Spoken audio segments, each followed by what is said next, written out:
Good evening, everybody.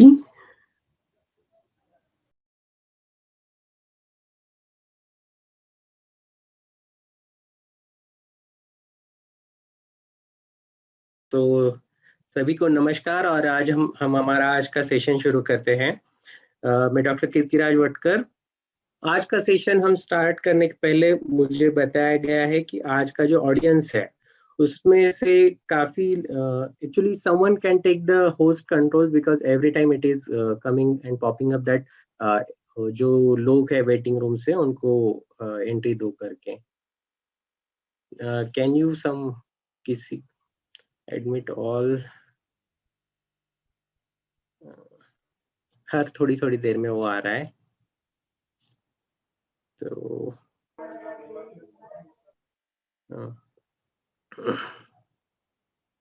Okay. मेरा सभी से अनुमोदन है कि सभी अपने माई स्पीकर सभी थोड़ी देर के लिए ऑफ रखिए तो आप सभी को सुनने में आसानी होगी। तो आज के जो शुरुआत में बताया गया था कि आज का जो लेक्चर है वो आपको एक साइकोलॉजी के ग्रुप के लिए लेना है। तो इनिशियली आई प्रिपेयर्ड विद कि चलो एक पूरा साइकोलॉजी का स्टूडेंट्स रहेंगे, प्रैक्टिशनर्स रहेंगे, उनके हिसाब से हम लेना शुरू करते हैं। But later on he said कि नहीं, हमारे साथ बहुत सारे अलग अलग तरह के लोग जुड़ते हैं। अभी कुछ लोग यहाँ पे जुड़े और बहुत सारे लोग यूट्यूब और फेसबुक से भी जुड़ रहे हैं। तो वहाँ पे बहुत सारे लोग MSWs है या अदर डॉक्टर्स है, कई सारे तो पेशेंट्स भी हमारे यहाँ पे जुड़े हैं। तो आज सभी का मैं स्वागत करता हूँ। ये एक स्टेप हम अभी आज आगे जाने वाले मेंटल हेल्थ की एरा में। WHO का इस साल का ये WHO का ये इस साल का ये है कि increase investment in mental health. तो आज हम हमारी इन्वेस्टमेंट मेंटल हेल्थ में कैसे इन्वेस्ट कर सकते हैं, उस हिसाब से हम आज देखने वाले हैं। हालांकि बहुत सारे लोग ले पर्सन ऐसे लिखा है कि बट दे आर एक्चुअली उनके उनके एरिया में वो बॉस है। जैसे कई लोग अफसर है, कई लोग अलग अलग इसमें आईटी में इंजीनियर्स है, तो वो भी आज हमारे साथ जुड़ चुके हैं। तो आई अप्रिशिएट कि आप सभी ने थोड़ा टाइम निकाला अपनी खुद की मेंटल हेल्थ पर काम करने के लिए, और आज हम अभी यहाँ पे सभी जुड़े हैं। तो we will start today's session. Hello. Okay. So first we start with the basic concept of the health. Actually health के काफी सारे definitions हमें समझाए गए हैं, बट अभी हमें mental health समझना है तो पहले health को समझना होगा। इसलिए मैं सबसे पहले health से start करने जा रहा हूँ। बस health का एक simple definition है कि जो पहले काफी पहले use किया जाता था। It is a state characterized by anatomical, physiological and psychological integrity, ability to perform personally valued family, work, community and roles, ability to deal with the physical, biological, psychological and social stress। चलो ठीक है, बहुत लंबा definition है। हमें इससे क्या समझना है? हमको सभी को जो पता है और जो सबसे वेल नोन डेफिनेशन है, तो वो WHO से आया हुआ डेफिनेशन है। A state of complete physical, mental, social well-being and not merely an absence of the disease or infirmity। ये डेफिनेशन काफी सालों तक बहुत प्रोमिनेंट रहा। ये डेफिनेशन को बहुत सराहा भी गया, बट इसी डेफिनेशन को बहुत क्रिटिसाइज भी किया गया क्योंकि ये बहुत ही एक वेग डेफिनेशन था। तो WHO ने कुछ सालों बाद वापस से उनकी हेल्थ की डेफिनेशन को रिस्ट्रक्चर किया, और उस अभी जो नीचे दिया गया है वो डेफिनेशन आप देख सकते हो। तो इसमें एक्चुअली पूरा डेफिनेशन पढ़ने की वजह मैं सिर्फ मेन पॉइंट पढ़ रहा हूँ, so that we can go little faster, क्योंकि काफी बड़ा टॉपिक है और हमको काफी सारे इश्यूज इसमें कवर करने हैं। तो health is referred the ability to maintain homeostasis. यहाँ पे होम्योस्टेसिस ये वर्ड बहुत इंपॉर्टेंट है। And recover from the insults. It is a mental, intellectual, emotional and social mental, intellectual, emotional and social health refer to a person's ability to handle stress and acquire skills to maintain the relationship, all of which form resources for resiliency and independent living। तो WHO का जो definition है वो समय के साथ थोड़ा उन्होंने बदल दिया गया है। हेल्थ को वो एक रिसोर्स करके देख रहे हैं। अभी का जो डेफिनेशन है वो हेल्थ को एक पॉजिटिव कंसेप्ट की तरह देख रहे हैं रादर देन अ स्टेट। अभी हम और कुछ डेफिनेशंस देखने वाले हैं जो हमें डेली जो आज का सेशन है उसमें हमको हेल्पफुल रहने वाले हैं। So this is a definition given by ML Dhawale sir. Health is a state of stable dynamic equilibrium. यहाँ पे डायनामिक का मतलब बहुत ही इंपॉर्टेंट है, क्योंकि डायनामिक मतलब it's a process or system characterized by the constant change. Dynamic ये एक बहुत ही इंपॉर्टेंट वर्ड है हेल्थ को समझते हुए, क्योंकि इसका जो इम्प्लीकेशन है हम थोड़ी देर में जब आगे बहुत सारे एग्जांपल्स आएंगे तब उसके साथ समझेंगे। तो health is a state of dynamic equilibrium in which successful adaptation is achieved with the environment as a result of inherent powers of the adaptation. मतलब आपकी जो पोटेंशियल्स है, जो आपकी एबिलिटीज है, उसके साथ सर्कमस्टेंस जो भी डिमांड करता है उस डिमांड को आप फुलफिल अगर कर पा रहे हो और समय के साथ बदलते हुए फुलफिल कर पा रहे, क्योंकि हर टाइम पे अलग अलग डिमांड आएंगी। आज सुबह अलग रहेगा, 2 दिन के बाद अलग रहेगा, 2 साल के बाद अलग रहेगा। तो जो बंदा ये सब कंसिस्टेंटली कर पाता है उसको हम बोलते हैं he is in a state of health. अभी हम आगे का एक डेफिनेशन देखते हैं, इल हेल्थ। अगर अगर state of stable dynamic equilibrium health है, तो state of unstable dynamic disequilibrium represents the ill health. यहाँ पे आपको फेलियर टू एडेप्टेशन दिखता है, because of which, because of what, because of your internal weakness और एक्सटर्नल ओवरवेलमिंग स्ट्रेस। तो ये हेल्थ और डिसीज के डेफिनेशंस तो हमने देख लिए, बट अभी इसका करे क्या? इतने सारे डेफिनेशन है और इसके अलावा भी कम से कम 20, 25, 50 डेफिनेशन आपको मिल जाएंगे हेल्थ के ऊपर। तो ये सबका हमें करना क्या है? तो today we are going to learn few practical life definitions. These are very very important, very very vital. अगर आपको मेंटल हेल्थ में काम करना है, या देखो आज हमारे साथ जो भी लोग जुड़े हैं वो कहीं ना कहीं पे तो किसी ना किसी तरह से मेंटल हेल्थ पर काम करना चाहते हैं, ना कि बल्कि not only on our own self और हमारी खुद की मेंटल हेल्थ नहीं, बट जो भी हमारे आजू बाजू को है। जैसे बहुत सारे काउंसलर्स हैं वो दूसरों को इसके बारे में सलाह देते हैं, दूसरों की मेंटल हेल्थ को वो इम्प्रूव करने की कोशिश करते हैं। So this is very vital कि हम ये अभी जो डेफिनेशन है वो अभी हम समझ के लें। तो हेल्थ का पहला एक डेफिनेशन हम देख रहे हैं जो प्रैक्टिकल लाइफ डेफिनेशन हम बोलते हैं, और हम बोलते हैं कि जो बंदा, जो आदमी लिविंग इन प्रेजेंट, जो अभी के प्रेजेंट स्टेटस में जी रहा है, जो भूतकाल के बोझ से परे है, जो भविष्य काल की चिंता से परे है, जो आज की लेवल पे जी रहा है, हम उसको बोलेंगे कि वो बंदा हेल्थ में है। अगला कंसेप्ट, ये सभी डेफिनेशंस हम आगे जाके यूज करने वाले हैं, तो एटलीस्ट आप समझ लो कि ये कंसेप्ट हमें याद रखने हैं। दूसरा कंसेप्ट है, जो बंदा भाव, विचार, वाणी और क्रिया इसमें एक प्लेटफॉर्म पे है, जिस तरह के उसकी भाव है, जिस तरह से उसके विचार है, उसी तरह से वो बोलता है और उसी तरह से उसके एक्शंस भी होते हैं, उसको हम बोलेंगे कि वो बंदा भी हेल्थ में है। जैसे हम बोल एक रहे हैं, हमको बोलना एक पड़ रहा है, जैसे मुझे कोई, तो मेरा बॉस है, वो मेरे को गुस्सा कर रहा है और मैं उसको हाँ हाँ हाँ हाँ हाँ, देखो अंदर से मुझे बहुत गुस्सा है, मेरे भाव बहुत ही अलग है, बट मेरी क्रिया अलग है, क्योंकि वहां पे मैं उनको रिस्पॉन्स नहीं दे पाऊंगा या जो भी वहां पे डिफिकल्टीज रहेगा। तो अगर आपको ये एक बार, 2 बार, बार बार करना पड़ेगा तो automatically you are not in health. जो भी मोमेंट में आप इस तरह से कर रहे हो तो आप हेल्थ में नहीं हो। ठीक है। तीसरा डेफिनेशन जो प्रैक्टिकल लाइफ डेफिनेशन हम बोलेंगे वो है right time, right decision and right way. हम सबको ये पता है कि सही समय पर सही डिसीजन जो लेता है और सही तरीके से जो लिया जाता है वो बंदा डेफिनेटली हेल्थ में होता है। जैसे मुझे अपॉर्चुनिटी था, कई बार ऐसे बोला जाता है कि आपने सही डिसीजन लिया बट अगर गलत टाइम पे लिया गया तो it will not going to help you in much, उससे उतना ज्यादा हेल्प नहीं होगा।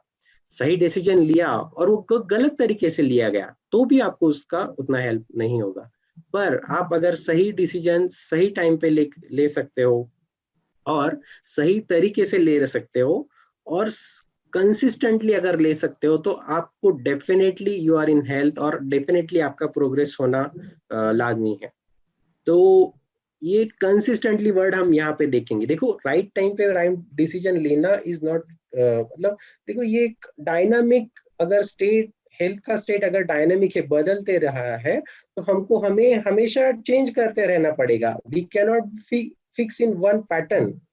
तो इसीलिए ये डेफिनेशन बहुत इंपॉर्टेंट है कि health is a stable dynamic equilibrium, और जहां पे हमको कंसिस्टेंट डिसीजंस लेने हैं, कंसिस्टेंट राइट तरीके से ये करना है। अभी ये मुझे पॉसिबल है कि नहीं, ये क्या करना है, ये सब हम बाद में देखेंगे कि, बट एटलीस्ट इसका जो इम्प्लीकेशन है वो हमको डेली लाइफ में बहुत बार दिखेगा।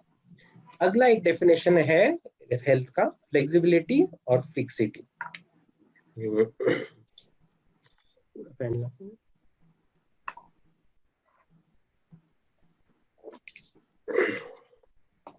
ओके, ऐसे हम डेफिनेटली बोल सकते हैं कि जो भी बंदा फ्लेक्सिबल है, जो भी बंदा जो भी सिचुएशन है उसकी तरह सिचुएशन में खुद को अलग अलग तरह से ढाल सकता है, वो हेल्थ में है। जो बंदा फिक्स हो गया है, जो बंदा उससे आगे हम खुद को नहीं बदल सकता, वो एक पैटर्न की हिसाब से बात करता है, पैटर्न के हिसाब से एक्शंस लेता है, वो बंदा हेल्थ में आने के लिए डेफिनेटली कहीं ना कहीं पे दिक्कतें आने वाली है। इसके हम बहुत सारे एग्जांपल्स देख सकते हैं, जैसे ट्रांजैक्शनल एनालिसिस। हम में से जो भी साइकोलॉजी बैकग्राउंड के हैं उनको ये कंसेप्ट पता रहेगा कि ट्रांजैक्शनल एनालिसिस में क्या होता है, कि 3 स्टेजेस रहते हैं। एक चाइल्ड स्टेज रहता है, एक अडल्ट स्टेज रहता है और एक पेरेंट स्टेज रहता है। तो जरूरत पड़ने पर हम चाइल्ड स्टेज में हम अलग अलग सिचुएशंस में देखते हैं कि जहाँ पे जरूरत है हम चाइल्ड की तरह बिहेव करते हैं। चाइल्ड रिप्रेजेंट्स छोटा बच्चा जो डिपेंडेंट है, जो खुद डिसीजन नहीं ले सकता, जिसको किसी की जरूरत पड़ती है। और पेरेंट, कई बार हम ऐसे देखते हैं कि पेरेंट फिगर, जो पेरेंट फिगर मतलब कैसे रहता है, जो अथॉरिटेटिव रहता है, जो सबको ऑर्डर्स देता है, जो ऐसे मैं बोलूंगा वैसे ही रहता है। और जो अडल्ट बंदा रहता है वो विवेकवादी विचार से उसको डिसीजन लेता है। बट देखो लाइफ में अगर आपको हेल्थ में रहना है तो कभी कभी आपको चाइल्ड की तरह से भी डिसीजन लेना पड़ेगा, कभी कभी आपको पेरेंट की तरह से भी डिसीजन लेना पड़ेगा। कुछ लोगों को ये कंसेप्ट शायद समझ में नहीं आए जो साइकोलॉजी के बैकग्राउंड से नहीं है, तो वो थोड़ा उसको साइड पे रखे, क्योंकि आज हमारे साथ सभी तरह के लोग हैं, तो सभी के हिसाब से नहीं हो सकता, हमको सबको साथ लेकर चलना है। तो वी हैव टू बी, थोड़ा सा हमको एक दूसरे को हेल्प करना पड़ेगा। तो same with the parenting styles, there are 4 main parenting styles, जैसे परमिसिव पेरेंटिंग है, नेग्लेक्टफुल पेरेंटिंग है, अथॉरिटेटिव है, अथॉरिटेरियन है। तो आप एक पक्का इसमें फिक्स नहीं हो सकते। समटाइम्स यू नीड टू, अगर बच्चा अलग तरह से है या बच्चे को अगर आपको डिसिप्लिन लगाना है तो आपको उस टाइम पे अथॉरिटी दिखाना ही पड़ेगा। Then at that time you can not be a permissive parent. तो अरे जैसे जिस तरह से सर्कमस्टेंस आएंगे उस तरह से जब हम फ्लेक्सिबल होते रहेंगे तब हम हमारी हेल्थ को अचीव कर सकते हैं। Different different stages of life, बहुत बहुत अलग सी थेरीज आई है साइकोलॉजी में, फ्रॉइड की थेरी है या यूंग की थेरी है, और बहुत सारी थेरीज है। तो इसमें भी फ्लेक्सिबिलिटी का बहुत सारा इंपॉर्टेंट है। अगेन ये कंसेप्ट हम थोड़ा सा आगे लेके जाते हैं कि हेल्थ मतलब क्या। जब स्टैग्नेशन होता है या फिक्सिटी होती है, फिक्सिटी मतलब आप हिल नहीं पाते हो। जैसे कोई एक नदी है और नदी बह रही है तो उसका पानी हमेशा स्वच्छ रहता है, प्योर रहता है, पीने जैसा रहता है। बट अगर आप देखोगे कि वो पानी कोई कोई गड्ढे में जमा हो जाए तो गड्ढा थोड़े दिनों के बाद वो पानी गंदा हो जाता है, उससे बदबू आने लगती है। उसमें कीड़े मकोड़े पड़ने लगते हैं। तो स्टैग्नेशन इज इल हेल्थ, और जो फ्लोइंग है, जो रनिंग है, वो है हेल्थ। हेल्थ का हम और डेफिनेशन देखने वाले हैं, वो मतलब फैन का। फैन की एनालॉजी से हम वो डेफिनेशन समझेंगे। हैप्पी थॉट्स में इसका बहुत बढ़िया उदाहरण दिया है। हैप्पी थॉट्स के जो रचयिता है, उन्होंने उन्होंने कहा है कि हमारा हेल्थ एक पंखे की तरह रहता है, जिसको 5 पाते हैं। एक फिजिकल का पाता है, मेंटल का है, सोशल का है, फाइनेंशियल का है, और स्पिरिचुअल का है। देखो बहुत बार कैसे होता है कि हमें फिजिकल लेवल पे बहुत काम करने वाले लोग मिलते हैं रोज, हेल्थ में, मतलब जिम जाएंगे, व्यायाम करेंगे, इधर जाएंगे उधर जाएंगे, तो उनका जो हेल्थ का जो पाता रहता है वो लंबा होते जाता है। बट मेंटल का, हेलो, कोई दिक्कत है? Hello, everybody can hear? नहीं सर, आवाज तो आ रहा है। आवाज कट रहा है।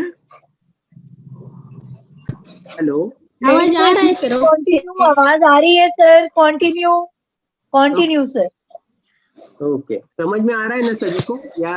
यस, नहीं नहीं यार, समझ में आ रहा है सर। अच्छा सेशन गोइंग ऑन। ठीक है, ओके। तो फिर कैसे होता है, जब कोई एक फैन का जो एक पंखे का पाता है, हिंदी में उसको क्या बोलते पता नहीं मुझे, बट चलो कंसेप्ट इंपॉर्टेंट है, वर्ड को थोड़ा सा साइड में रखेंगे। कि मेंटल हेल्थ उसका, फिजिकल हेल्थ उसका बहुत अच्छा है, उसके ऊपर काम कर रहा है, और बाकी के जो 3-4 पाते हैं वो पंखे के, तो वो छोटे ही है, या जो जितने हैं उतने ही है।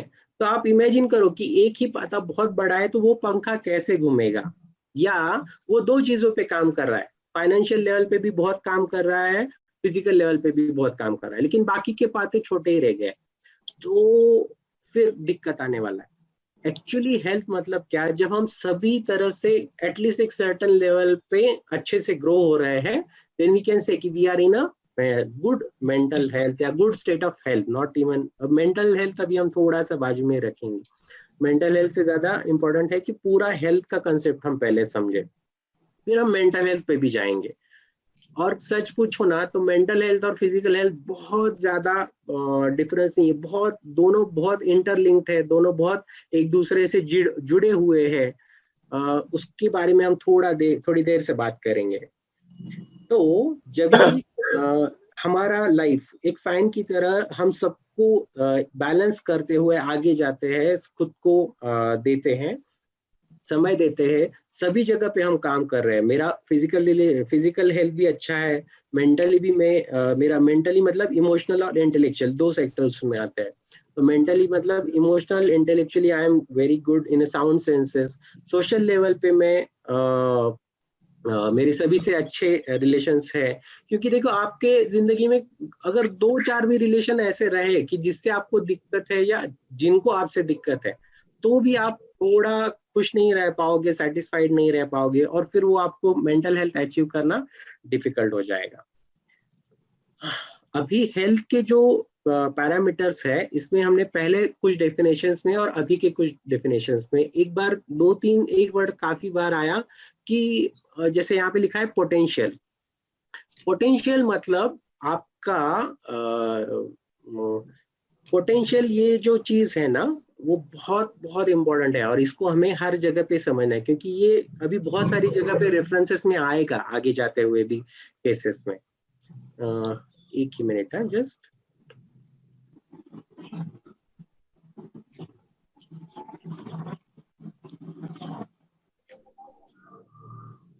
ओके,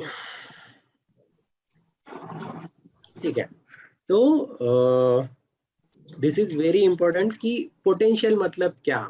देखो, पोटेंशियल मतलब हाईएस्ट लेवल ऑफ फंक्शनिंग। जैसे मेरा यहाँ पे फिजिकल लेवल पे हाईएस्ट लेवल ऑफ फंक्शनिंग हो रहा है क्या, मेंटल लेवल पर हाईएस्ट लेवल ऑफ फंक्शनिंग हो रहा है क्या, सोशल लेवल पर सोशल लेवल पर हाईएस्ट फंक्शनिंग हो रहा है क्या, फाइनेंशियल लेवल पे, स्पिरिचुअल लेवल पे मेरा हाईएस्ट फंक्शनिंग, ये बहुत इंपॉर्टेंट वर्ड है, और वो पोटेंशियल से जुड़ा है। इसके बारे में हम क्यों बात कर रहे हैं? देखो, जब हम बात करते हैं हेल्थ की, या जब हम बात करते हैं मेंटल हेल्थ की, तो ये जो पोटेंशियल है, ये आपको ये आपका स्टेटस ऑफ हेल्थ डिफाइन करता है कि आप कितना, मतलब मुझे ऐसे लगता है कि मेरा कैपेसिटी तो इतना अच्छा है कि मुझे परीक्षा में 90% मार्क आए, बट अगर मुझे 60% आते हैं तो मुझे डिफिकल्टी होता है। अगर मुझे पता है कि 90% आने वाले हैं और मुझे 85 आते हैं, 92 आते हैं, 95 आते हैं, ठीक है, इतना मेजर इशू नहीं होता है। बट अगर वो 60 ही आएंगे तो दिक्कत है। मुझे पता है कि अगर मेरी एबिलिटी इतनी अच्छी है कि मैं 1000 5000 फ्रेंड कर सकता हूँ, 500 फ्रेंड कर सकता हूँ, या 10 ही फ्रेंड ऐसे कर सकता हूँ जो मेरे पूरे जिंदगी भर मेरे साथ में रहे। देखो, जो आपका खुद का मैक्सिमम फंक्शनिंग है, जो आपका अंदर का पोटेंशियल है, ये हर एक में अलग अलग रहेगा। तो ये जो पोटेंशियल है वो आपके हेल्थ के स्टेट को कहीं ना कहीं पे तो डिफाइन करता है। तो this is also important concept. तो अभी थ्योरी बहुत हो गया, अभी ना एक हम थोड़ा क्वेश्चन आंसर लेते हैं। तो एक्चुअली मुझे चैट बॉक्स नहीं दिख रहा है, can I see the chat box? अगर मुझे ना अभी कुछ क्वेश्चंस पूछने हैं और मुझे उसके आंसर्स देखने हैं। तो अभी हम एक्सरसाइज करने वाले, सभी लोगों से मुझे आंसर आना एक्सपेक्टेड है कि अच्छा या बुरा में जानना चाहता हूँ कि लेजीनेस इज अच्छी चीज है या बुरी चीज है, is it a good thing और bad thing? I want you to comment in that chat box. Can I see the chat box actually?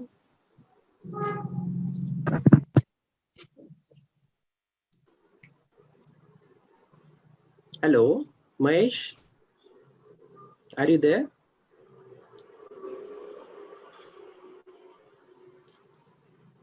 Mahesh?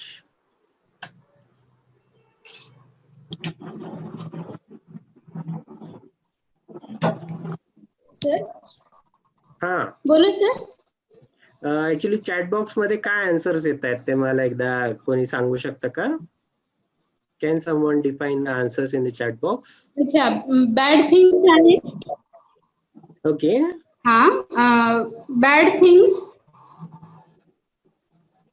Okay, तो बैड थिंग है ऐसे बोला है बहुत सारे लोगों ने। ओके, ठीक है, चलो अभी थोड़ा सा एक नेक्स्ट क्वेश्चन। हाँ, ज्यादा तो वही है. अगर आप सभी पार्टिसिपेट करोगे तो आपको इससे थोड़ा ज्यादा फायदा होगा। चलो, अभी love is a good thing और बैड थिंग?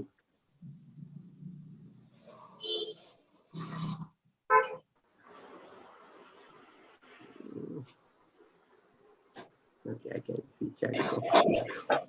सर एक ने गुड थिंग बोला है. Very good. लव को बोला है good thing. Depends on the. Okay,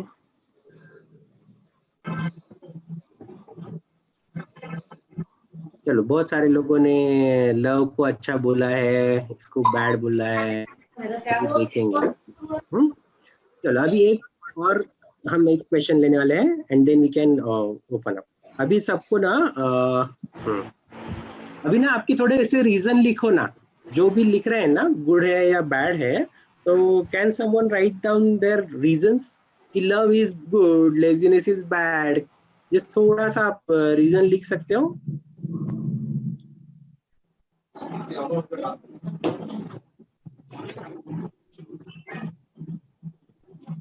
चलो, sometimes good, sometimes bad but not always.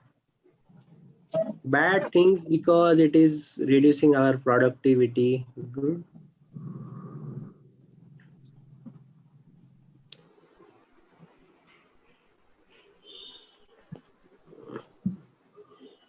चलो, हो गया सबका लिख के?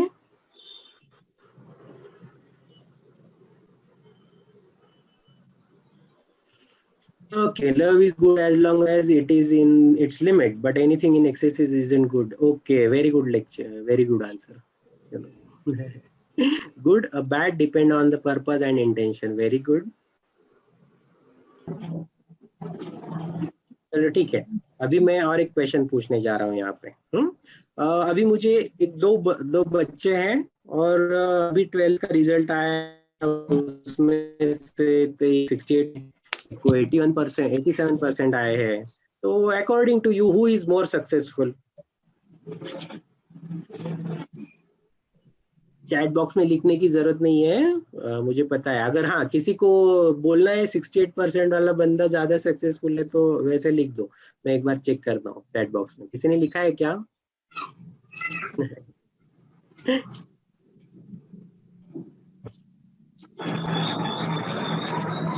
ओके, चलो अभी ना मैं आपको थोड़ा सा इंफॉर्मेशन ऐड करके देता हूँ यहाँ पे। बहुत सारे लोगों ने बहुत सारे आंसर्स दिए हैं, तो आई वांट यू टू, अभी ना मैं थोड़ा सा इसमें इंफॉर्मेशन ऐड करके देता हूँ। अभी ये जो बहुत सारे लोगों को लगा होगा कि ये जो 87% वाला बंदा है वही ज्यादा सक्सेसफुल है, बट मैं आपको थोड़ा एडिशनल इंफॉर्मेशन देता हूँ कि इस बच्चे को 68% आए ना, उसको लास्ट ईयर 45% है, बट जिस बंदे को 87% आए उसको लास्ट ईयर 90% थे। Now who is more successful?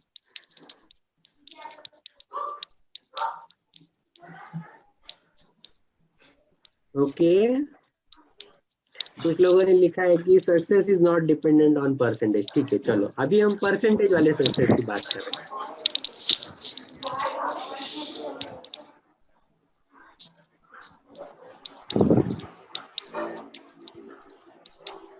Okay, no नहीं डिफाइन करते हैं।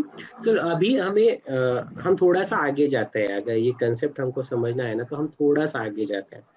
अगर कोई भी चीज को हमें सही तरह से अंडरस्टैंड करना है, उसको डिफाइन करना है, तो हमें दो चीजों की बहुत जरूरत रहती है। एक तो रेफरेंस पॉइंट कि पहले उसका स्टेटस कैसे था और आज उसका स्टेटस कैसे है, और हेल्थ को समझते हुए ये बहुत इंपॉर्टेंट है। भले आज वो कोई भी स्टेटस में रहे, बट 4 दिन पहले उसका जो स्टेटस था उससे अगर आज वो प्रोग्रेस कर रहा है तो he is definitely he is going to improve. और आप आज बहुत अच्छे से स्टेटस में हो, बट कुछ दिन पहले आप इससे अच्छे स्टेटस में रहोगे, तो हमें थोड़ा सा ध्यान देना पड़ेगी कि सच्ची में मैं हेल्थ में हूँ या नहीं। जैसे सेम मेरे पास आज 50 लाख रुपया है, कल मेरे पास 1 करोड़ था, आज 50 लाख। सिर्फ 50 लाख से डिफाइन नहीं होता कि वो बंदा अच्छी स्टेट में है या नहीं, वो सक्सेसफुल है या नहीं। दूसरा चीज हम बात करते हैं, again हम come to the back to this love and laziness। देखो, अगर मैं आपको और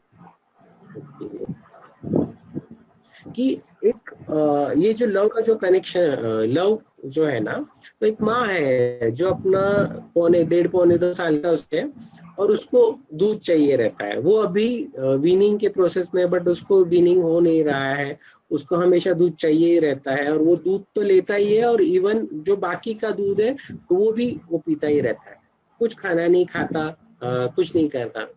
तो ये देखो, ये अगर लव भी है ना तो भी ये एक लव है। कुछ लोगों ने बहुत अच्छा आंसर दिया था कि कोई भी चीज एक्सेस हो तो उसको अच्छा नहीं बोल सकते, कोई भी चीज लेस में हो तो भी हम उसको अच्छा नहीं बोल सकते।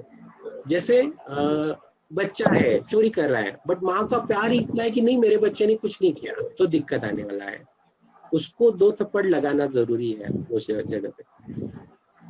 लेजीनेस, देखो लेजीनेस भी हमेशा बुरा नहीं होता है। लेजीनेस को अगर हम समझेंगे ना तो बहुत सारे इन्वेंशन जो लगाए गए हैं ना, ये सभी इन्वेंशन ये लेजी लोगों ने लगाए हैं। ये देखो, अभी उसके हाथ में रिमोट है, कौन जाकर खड़ा जाएगा और वो टीवी का बटन दबाएगा और फिर वहां से शुरू करेगा? तो जिसके दिमाग ये फर्स्ट टाइम आया है वो बंदा लेजी रहेगा यार, कौन जाएगा उठ के? डू यू अंडरस्टैंड कि लेजीनेस कैसे एक अच्छी चीज हो सकती है अगर हम उसको सही तरह से यूटिलाइज करें? तो nothing is good, nothing is bad, everything can be good and bad if it's in, if अगर वो एक रेंज में रहे तो। मतलब अगर हम इसको अच्छे से समझेंगे तो किसी भी बंदे का बीपी रहे, हम देखते हैं कि अभी बीपी कितना रहना चाहिए, 120/80। आरआर कितना रहना चाहिए, 16 से 20 आरआर, मतलब श्वसन का वेग बच्चों का या एडल्ट लोगों का। शुगर का कितना रहना चाहिए, अभी सभी लोग O2 देख रहे हैं। अभी जैसे अभी कोविड के केसेस है तो O2 कितना रहना चाहिए, O2 मेरा इतना 95 हुआ, 97 हुआ, चलो 95 to 100 के रेंज में है तो दिक्कत नहीं है। सेम वे, सेम फूड आप प्रमाण से ज्यादा ले रहे हो तो भी दिक्कत है, जो जरूरी है उतना भी आपको नहीं मिल रहा है तो दिक्कत है। तो हेल्थ का ये कंसेप्ट आपको बहुत ज्यादा काम में आएगा जब आप कोई भी पेशेंट से डील करोगे या कोई भी खुद के साथ भी डील करोगे। हम खुद को भी जान सकते हैं कि मेरा कहाँ पे एक्सेस है, मेरा कहाँ पे लेस है, और जब हम ये फिजिकल लेवल पे देख पाएंगे तब हम और जाके खुद पे ऊपर काम करेंगे और या दूसरों के ऊपर काम करेंगे, तब हमें ये आपके इमोशनल इंटेलेक्चुअल लेवल पे भी दिखेगा कहाँ पे एक्सेस है। गुस्सा है, कहाँ पे एक्सेस है, गुस्सा है कहाँ पे बहुत लेस है, जरूरी था आना बट आया नहीं। आप सब्जी लेने के लिए गए हो, उसने आपको कांटा मार दिया, आपको फंसाया, फिर भी आपको गुस्सा नहीं आया, आपने बोला ठीक है यार चलो। और हमेशा मतलब वो वही चीज अगर 10 20 50 लोगों के साथ कर रहा है, सबको अगर वो फंसा रहा है तो वो अच्छी बात नहीं है। अगर आपने एक समय पे उसको गुस्सा किया रहता था तो वो बंदा शायद उधर ही सुधर जाता था। तो गुस्सा रहे, प्यार रहे, कोई भी इमोशन रहे, कोई भी थॉट रहे, अगर वो बैलेंस में है, अगर वो रेंज में है, तो वी विल डेफिनेटली से कि आप हेल्थ में हो। तो nothing is good and nothing is bad, we have to just balance कि जो भी है ना, और वो रेंज में रखना है। तो ये देखो बहुत बार ये चीजें हमको पता चलती है, जैसे गुस्सा बुरा है, बहुत सारे लोग बोलेंगे लेजीनेस बुरा है, बट अगर यही चीज प्यार के बारे में बोलेंगे, यही चीज पंक्चुअलिटी के बारे में बोलेंगे, यही चीज क्या बोलते हैं अच्छा मतलब एस्थेटिक सेंस के लिए बारे में बोलेंगे, तो हमको ऐसे लगता है कि नहीं ये तो अच्छी चीज है, अच्छा दिखना अच्छा रहना तो बहुत ही नॉर्मल चीज है। बट जब हम इसको अच्छे से देखेंगे कि वो भी अगर एक्सेस हो जाता है, आप ऑब्सेस्ड हो जाते हैं, ऑब्सेस्ड हो जाते हैं कि मेरे को अच्छा दिखना ही है, तो ही मैं अच्छा रहूंगा, तो ही मैं अच्छा फील करूंगा, तो ही I am feel confident, then it is difficult. ठीक है, और उसका एक अपोजिट सेंस, मैं अच्छा बिल्कुल नहीं दिखता, मेरी पर्सनैलिटी ऐसे है वैसे है, वो भी एकदम same, we can consider this. तो फाइनली वी कंक्लूड कि health is a state of balance, health is a state of equanimity. हमने देखा ना एक इक्विलिब्रियम का भी वर्ड आया, तो देखो ये वर्ड बहुत बहुत अलग से आ रहे हैं, equanimity, harmony, balance, homeostasis, but ये सभी का मीनिंग एक ही है। We just try to understand the actual meaning of the different things from its core. ठीक है, और फाइनली क्या होता है, जो बंदा सेटिस्फाइड है वो अच्छे से हेल्थ में है, जो बंदा हैप्पी है भाड़ में जाए, जो हो रहा है मैं अच्छे से जी रहा हूँ, मैं खुश हूँ, तो in a state of happiness. Okay, तो now we come to the next part of our, तो व्हाट इज मेंटल हेल्थ। अभी तक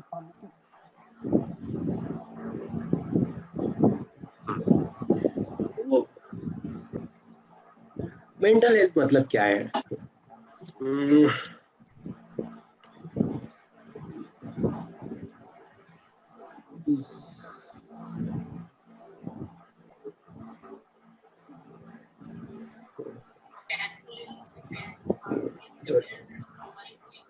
तो मेंटल हेल्थ क्या रहता है, mental health is an integral and essential component of the health.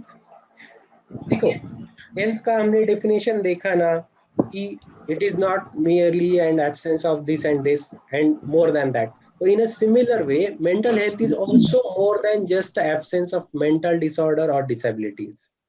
Mental health हमको बहुत इम्पोर्टेंट है, और क्यों इम्पोर्टेंट है, क्योंकि इसमें सिर्फ हम जैसे किसी को सिजोफ्रेनिया हो गया, देन ओनली हम तभी हम बोलेंगे क्या कि ये मेंटल हेल्थ में नहीं है। किसी को जीएडी हो गया, जनरलाइज एंजाइटी डिसऑर्डर हो गया, तभी हम बोलेंगे क्या कि ये बंदा हेल्थ में नहीं है। नहीं, उसके अलावा देखो अभी हमने जो पहले का कंसेप्ट बोला था, आप थोड़ा सा और पढ़ोगे तो WHO और इसके जो डेफिनेशन है वो बहुत again again again similar level पे जाएंगे कि it is an integral essential component of the health which an individual realizes his or her own abilities. Again we come to this word abilities, potential, which can form and maintain relationships. जैसे relationship के level पे मैं ये बोल रहा हूँ, can cope up with the normal stresses of life, can work productively, and is able to make a contribution to his or her community. देखो family, society, work, ये 3 मेन एरिया में हम जब अगर हेल्थ में है, हम अगर हमारे आने वाले स्ट्रेसेस को अच्छी तरह से हैंडल कर पा रहे हैं, then we are definitely in the state of mental health. तो अभी हम इसका अभी मेंटल इल हेल्थ की तरफ जाएंगे। हमने आज अभी तक तो हेल्थ और मेंटल हेल्थ देखा।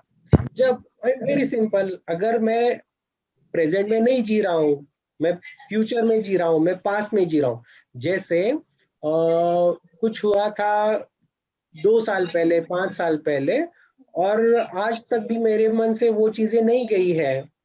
जैसे कि 2 साल पहले मेरा ब्रेकअप हुआ था और मैं अभी भी उसी में हूँ। आई कैनॉट गो फॉरवर्ड, मैं मैं उसके आगे नहीं जा सकता हूँ। तो ये चीजें आपको पास्ट में रहने के लिए मजबूर करेंगी।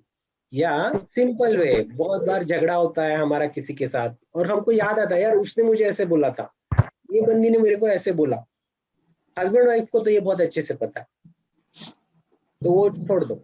बट जो अभी के नए बंदे हैं, जो स्टूडेंट्स हैं, उनको भी ये कई बार पता चलेगा कि हमारा जब हमारे फ्रेंड्स के साथ झगड़ा होता है, उसने मुझे ऐसे बोला ही कैसे। और हम वही चीज 2 दिन, 4 दिन, हफ्ता, महीना अंदर लेके रहते हैं, ना उनसे बात करते हैं, ना खुल के उनसे इंटरेक्ट करते कि यार क्या हुआ था, क्यों ऐसे बोला तूने उस दिन। तो ये अगर हम बोझ लेके चलेंगे तो हम डेफिनेटली इल हेल्थ में है। या फ्यूचर में, जैसे कोविड के केसेस में अभी हमने बहुत बार देखा, बहुत सारे लोगों को कोविड था भी नहीं, बट फोन, सर ऐसे हुआ है, मैं दवाई लूं क्या? अरे कोई सिम्टम्स है क्या आपको? नहीं। फीवर है क्या? नहीं। खांसी है क्या? नहीं। बट मुझे ऐसे लग रहा है कि कल से मेरा गला दुख रहा है और मुझे लगता है कि मेरे को कोविड हो जाएगा, मैं क्या दवाई लूं, आप मुझे बोलो। देखो, ये सब चीजें हैं जब आप प्रेजेंट में नहीं रहते हुए फ्यूचर में जीना शुरू कर देते हो। अब मेरे को ये हो गया है तो क्या, वो हो गया है तो क्या, एग्जाम देना है, एग्जाम में मैं फेल हो गया तो क्या। तो ये सब चीजें आपको इल हेल्थ की तरफ लेकर जाएंगी। भाव, विचार, वाणी और क्रिया, इसमें डिस्क्रिपेंसी होना। जब मेरे भाव अलग है और मेरे विचार अलग है, मेरी मैं बोल अलग रहा हूँ, मेरी क्रिया अलग हो रही है, तो definitely I land up into the mental health in some और द अदर वे। इसके एग्जांपल्स हमने थोड़ी देर पहले ही देखे हैं। पैन का हमने ऑलरेडी देखा है। तो चलो एक, हाँ, अभी हम इसको ऐसे समझते हैं, अगेन इल हेल्थ कब आता है? जब कोई भी कॉन्फ्लिक्ट आता है। तो जैसे हमको ब्रेन और हार्ट में बैलेंस करना है। जैसे एक प्रॉपर्टी है जो मेरे दादा परदादा से आई है। मेरे माँ और पिताजी वहां पे रह रहे हैं, लेकिन मुझे एक बहुत अच्छा ऑफर आया है। एक बिल्डर ने मुझे ऑफर दिया है कि मुझे उसको सेल करना है, तो आप मैं वहां पे एक बड़ा सा मॉल बनाऊंगा, मैं आपको इतना अमाउंट दूंगा, उतना दूंगा। तो ये चीज कैसे आप डील करोगे, जहाँ पे आपके माता पिता के बहुत सारे इमोशनल बॉन्डिंग्स है वो घर के साथ, वो जगह के साथ, और आपको दूसरी जगह पे फाइनेंशियल ये मिलने वाला है, काफी सारा बेनिफिट मिलने वाला है कि जो पहले आप एक्सपेक्ट नहीं कर रहे थे, और जिससे आपकी काफी प्रॉब्लम्स हल होने वाली है। तो जब भी ऐसे कॉन्फ्लिक्ट आएगा और आप डिसीजन लेने में दिक्कत, मतलब डिसीजन ले नहीं पाओगे, तब वो मेंटल हेल्थ में जाता है। कॉन्फ्लिक्ट्स के भी बहुत सारे टाइप्स है, तो उसका वो आज हमारा टॉपिक नहीं है। तो will go little ahead. Already 1 घंटा होने को आ चुका है, तो हमें थोड़ा सा फास्ट करना पड़ेगा। देखो, मेंटल हेल्थ के और जो पैरामीटर्स है जहाँ पे हम इल हेल्थ को जाते हैं, तो जिनका साइकोलॉजी बैकग्राउंड है या जिनको थोड़ा सा जानना है, आप जस्ट गो थ्रू करो। भले बहुत सारे लोग ले पर्सन है, अपने अपने एरिया में है, तो जस्ट गो थ्रू करो, ये नाम्स यहाँ पे ऑलरेडी है।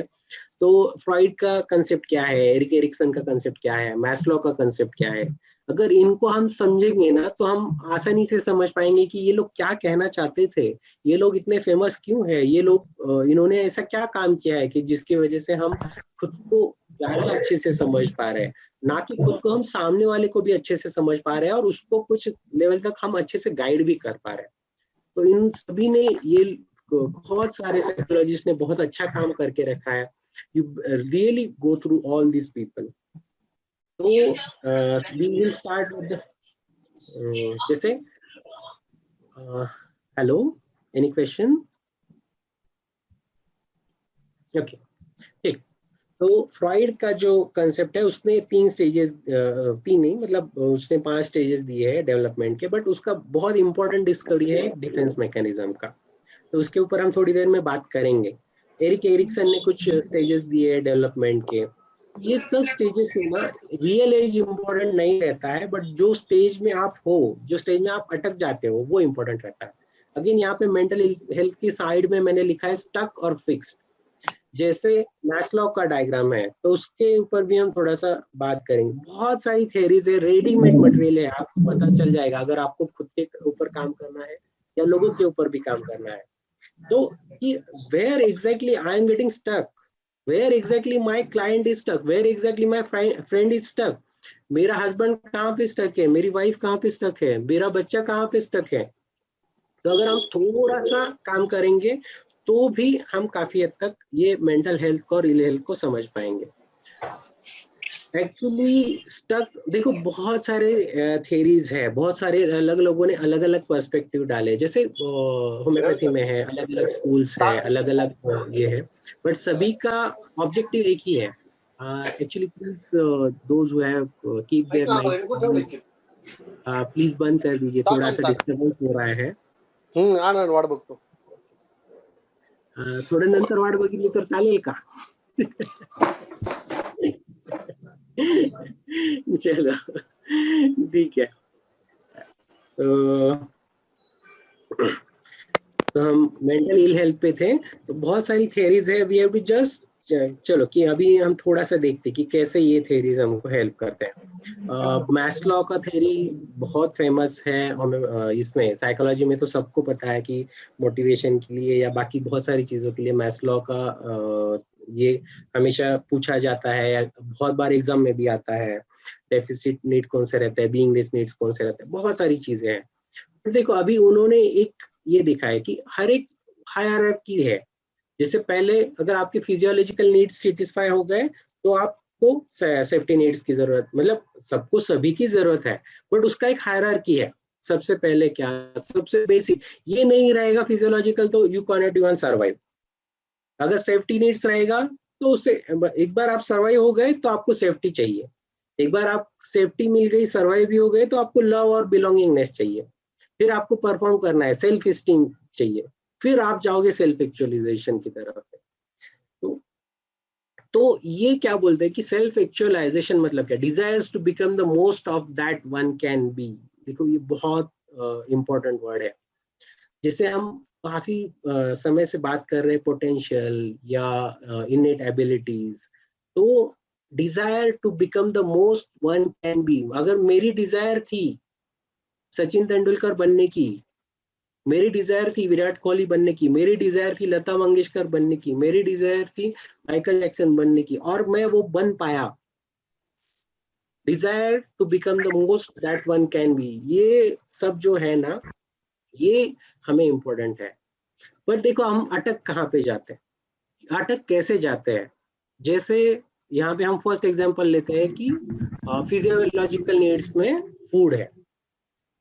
बहुत बढ़िया क्वेश्चन हैप्पी थॉट्स में पूछा जाता है कि आप खाने के लिए जीते हो या जीने के लिए खाते हो. बहुत सारे लोग मैंने ऐसे देखे हैं, भले वो उनका क्लास कोई भी रहे, वो एकदम गरीब बैकग्राउंड से रहे, मिडिल क्लास से रहे, हायर क्लास से रहा है, टॉप क्लास से रहे, कई सारे लोग हैं जो खाने में अटके हुए हैं. अच्छा खाना ले पाने के लिए वो 20 किलोमीटर दूर जाएंगे, 50 किलोमीटर दूर जाएंगे, और वो वही होटल में खाएंगे क्योंकि वहां पे वो अच्छा मिलता है. तब उनके मन को शांति समाधान मिलता है कि यार अभी मैंने आज मस्त खाया. फिर 2 दिन के बाद फिर इच्छा होती है, फिर दूसरा खाने के लिए जाते हैं. और उनको सब पता रहता है कि यहाँ पे ये बटाटा बड़ा अच्छा मिलता है, यहाँ पे ये समोसा है, यहाँ पे ये मिसल अच्छा मिलता है. तो मैं कितना उससे ऑब्सेस्ड हूँ. मेरी लाइफ का जो पर्पस है, जब हम बात कर रहे हैं कि desire to become the most of that one can be, तो मेरी लाइफ का पर्पस क्या है, मैं सबसे बेहतर क्या हो सकता था. और मैं अगर मेरे में पोटेंशियल है कि मैं थोड़ा सा प्रैक्टिस करूंगा, तो I can be a Virat Kohli, I can be a Lata Mangeshkar, I can be a good musician. But अगर मैं खाने में अटक गया हूं तो मेरा पूरा ध्यान उसी पे रहेगा। दिन में 3 बार आप खाते हो तो आप यू आर स्टक, आप उससे ना हिल पाओगे, ना कहीं जा पाओगे, ना कहीं उसको छोड़ पाओगे। स्लीप है, स्लीप चाहिए ही। सेक्स है, सदगुरु का एक बहुत बढ़िया सेंटेंस है, if the sex is in your body no problem, it is very normal, but if the sex is in your mind it will create mess. मैं पढ़ाई कर रही हूँ।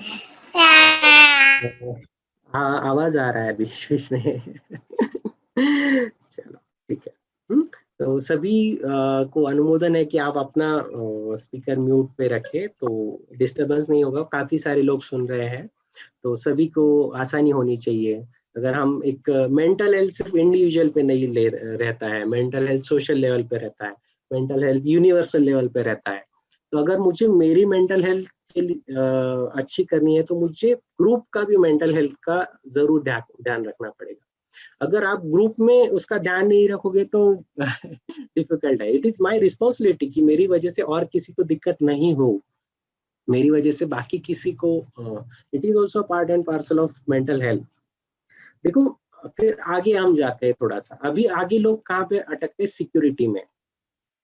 पैसा मिलेगा तो मुझे सिक्योरिटी है, मैंने बहुत सारा प्रॉपर्टी कमा लिया तो सिक्योरिटी है। And very famous sentence, we lose health initially, we lose health for money and then we lose money for that health.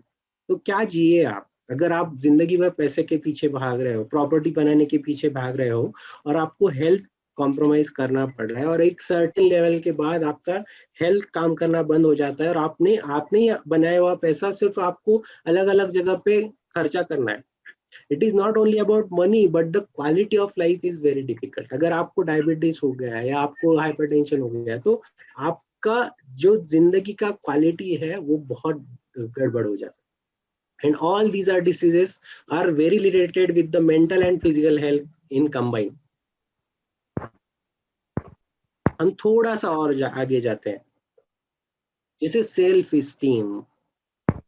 मुझे रिकॉग्निशन चाहिए, मुझे फेम चाहिए, मेरे को प्रसिद्ध होना है, मेरे को बहुत सारे लोगों ने अप्रिशिएट करना चाहिए, मेरे को, मैं जहां पे भी जाऊं ना सिर्फ मेरे नाम से मेरे काम हो जाने चाहिए। भागो आप, भागो। परफॉर्मेंस, लोग परफॉर्मेंस के पीछे कितना दौड़ते हैं, कई बार सिर्फ परफॉर्म करते रहते, सिर्फ परफॉर्म करते रहते, फैमिली की लाइफ उनका हैम्पर हो जाता है। बहुत बार मैंने ऐसे देखा है कि शुरुआत में हस्बैंड वाइफ अच्छे रहते हैं, फिर हस्बैंड थोड़ा सा कमाने लगता है, फिर और थोड़ा उसका स्पेक्ट्रम ब्रॉड हो जाता है, एक सर्टेन इसके बाद उसका फैमिली से इंटरेक्शन कम हो जाता है। बहुत कम लोग ऐसे रहता है कि जो फैमिली और वर्क को इक्वली जस्टिस दे पाते हैं, उसको हार्मनी में रख पाते हैं। वन ऑफ दैट, मैं उसमें से एक हूँ क्या, कि जो इस दोनों को साथ साथ लेके चल पा रहा हूँ। तो देखो, एक सिंपल थ्योरी से हम कितना कुछ समझ सकते हैं कि मैं कहाँ पे अटका हूँ या मेरा क्लाइंट कहाँ पे अटका है। आप उसको ये बता सकते हो, देखो आप बैलेंस में नहीं हो, आप बैलेंस में आना है तो आपको ये देखना पड़ेगा कि देखो ये एक्सेस है, ये लेस है, जस्ट अंडरस्टैंड। ठीक है, तो जैसे मैस्लो का एक थ्योरी है, ऐसे ही उसका एक सिगमंड फ्रॉइड का थ्योरी है, हमने थोड़ी देर पहले बात किया था।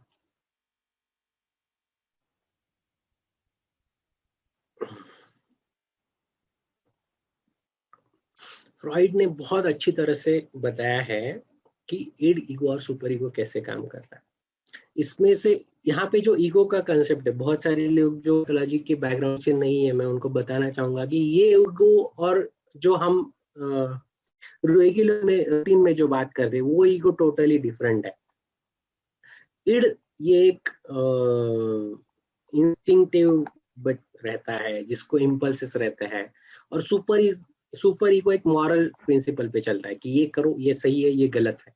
और ईगो ना ये दोनों को संभालता है। जिनको समझाए उनको ठीक है, बट जिनको नहीं समझाए, जिनका बैकग्राउंड नहीं है, वो उसको छोड़ दे। उसके कंसेप्ट हम देखेंगे कि ये एक्चुअली रियल लाइफ में कैसे काम करता है। जैसे ये फ्रॉइड हमको क्या बताना चाह रहा है, किस तरह से हम पैटर्न में अटकते हैं। हमने बहुत बार देखा कि हम फिक्स हो जाते हैं कोई भी चीज में, हम एक सिमिलर इससे पैटर्न में अटक जाते हैं। जैसे एक एम्प्लॉई है, एक दिन वो लेट जाती है काम पे, लेट जाती है तो फिर उसका सीनियर उसको पूछता है कि भाई यू आर लेट, तो बोलती कि ऐसे बस लेट हो गई तो मैं आया। तो बोलता है ठीक है चलो लेट हो गया, तो वो उसका लेट रिमार्क नहीं लगाता है। तो फिर कैसे होता है, दूसरे दिन और कुछ होता है, तीसरे दिन और कुछ होता है, वो हर बार एक नया रीजन देती है, but usually they are justifiable. जैसे एक दिन मेरी आते आते एक्सीडेंट हो गया मेरे फ्रेंड का, फिर मैं उधर गया, एनीथिंग लाइक दैट। तो वो शुरुआत होता है जहाँ पे आप उसको जहाँ पे आपका झूठ बोलना चल जाता है। समटाइम्स इट इज ओके, मतलब we can accept or not accept, that is a different thing. But फिर बाद में कैसे होता है, तो दोस्त ने कुछ पूछा ना कि आपने ये कहाँ से लिया साड़ी, मैंने तो ये मॉल से लिया। जहाँ पर जरूरी नहीं है ना, वहां पे भी आप झूठ ही बोलने लग जाते हो, क्योंकि अंदर से वो आदत बन चुकी है। जब आदतें बनती है, जब पैटर्न बनता है, तब डेफिनेटली सब ये गड़बड़ होने वाला है। जैसे एक बच्चा है जो बचपन से देखते आ रहा है कि उसके फादर बहुत स्ट्रिक्ट है, हमेशा स्कोल्ड करते थे उसकी मम्मी को, उसको बिल्कुल अच्छा नहीं लगता था, वो बहुत डिसिप्लिन थे, हमको ऐसे पे रखते थे। तो समटाइम्स आफ्टर क्या होता है, कुछ दिनों के बाद वो अथॉरिटी बन जाता है, सुपरवाइजर बनता है, ऑफिसर बनता है एक इसमें। तो उसको नहीं चाहते हुए भी ना वो लोगों को चिल्लाने लगता है, क्योंकि उसने देखा है कि देखो मम्मी, काम तो हो रहा है ना, मैं अगर जब तक चिल्लाता नहीं हूं ना तो काम नहीं होता है। शायद कुछ जगह पे वो जरूरी था, कुछ ऐसे लोग रहेंगे कि जिनको चिल्लाने पर ही वो काम करते रहेंगे, बट कैसे हो जाता है, वो मेरा पैटर्न बन जाता है। मैं किसी को भी फिर कैसे होता है, इसको मैंने चिल्लाया तो काम हुआ ना, तो मैं इसको भी चिल्ला कर देखता हूँ, हाँ काम हो रहा है, ठीक है इसको भी चिल्ला कर देखता हूँ। फिर इसके आगे क्या होता है, मैं किसी को भी नहीं दूंगा, मैं सिर्फ चिल्लाऊंगा काम होना चाहिए, मैं सिर्फ चिल्लाऊंगा काम होना चाहिए। तो ये एक तरह से हैबिट बन रहा है, पैटर्न बन रहा है। और देखो ये जो प्रोसेस है, जो ना चाहते हुए भी आपके अंदर आ रहा है, सिर्फ आपको देख, इसको फ्रॉइड ने एक डिफेंस मैकेनिज्म का नाम दिया, दिस इज इंट्रोडक्शन। कि आपको नहीं चाहिए था कि आप स्ट्रिक्ट बनो, आप गुस्से वाले बनो, बट आपने वो सबकॉन्शियसली अनकॉन्शियसली आपके अंदर ले लिया, क्योंकि आपने वही देखा है। Same with the other defence mechanisms. आपको देखो जो नॉन साइकोलॉजी बैकग्राउंड के हैं, वो अगर इनको थोड़ा सा गूगल करेंगे तो आपको इसके मीनिंग्स मिल जाएंगे कि इंट्रोजेक्शन मतलब क्या, सोमेटाइजेशन मतलब क्या, रैशनलाइजेशन मतलब क्या। सोमेटाइजेशन, जैसे कुछ हुआ तो मेरे को दर्द होने लगता है, कुछ हुआ तो मेरे को पसीना आने लगता है, कुछ हुआ तो मैं फेंट हो जाती हूँ। देखो एक बच्चा अगर छोटा था, बचपन में कुछ हुआ, बाहर से एक कुत्ता भौंका और वो डर गई और वो फेंट होके गिर गई, तो कैसे वो शायद उस टाइम जरूरी रहे या नहीं, बट कैसे होता है जब वो बड़ी हो जाती है, जब वो कुत्ते को खुद के लेवल पे भगा सकती है, फिर भी अगर कुत्ता भौंका तो मेरे को डर लगता है, अंदर से दर्द दर्द दर्द दर्द होता है। This is a pattern. लेकिन उस टाइम पे जब वो पैटर्न शुरुआत में बनता है, तब उसने मेरे को हेल्प किया रहता है। निगेटिव चीजों में तो ये पैटर्न हमको बहुत आराम से समझ में आता है।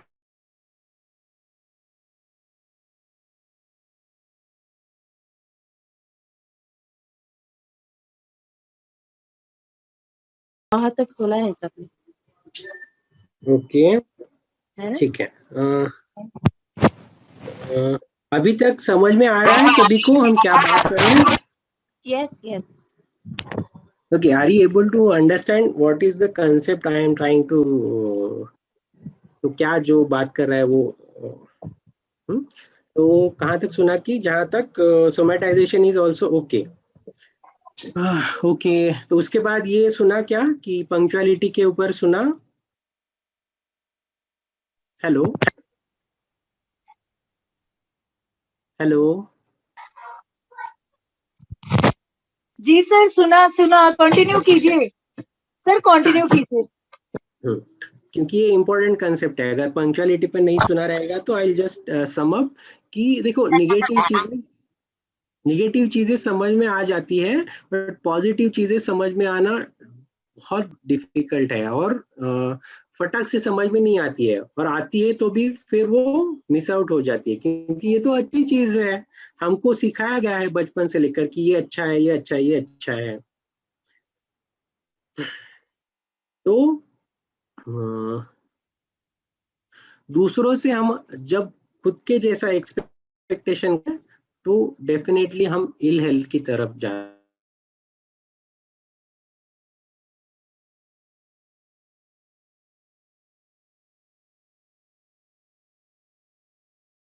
नहीं था। हम तो सुबह 7 बजे उठकर कॉलेज जाते थे चलते चलते, अभी तुमको ये सब है तो भी तुम नहीं करते हो।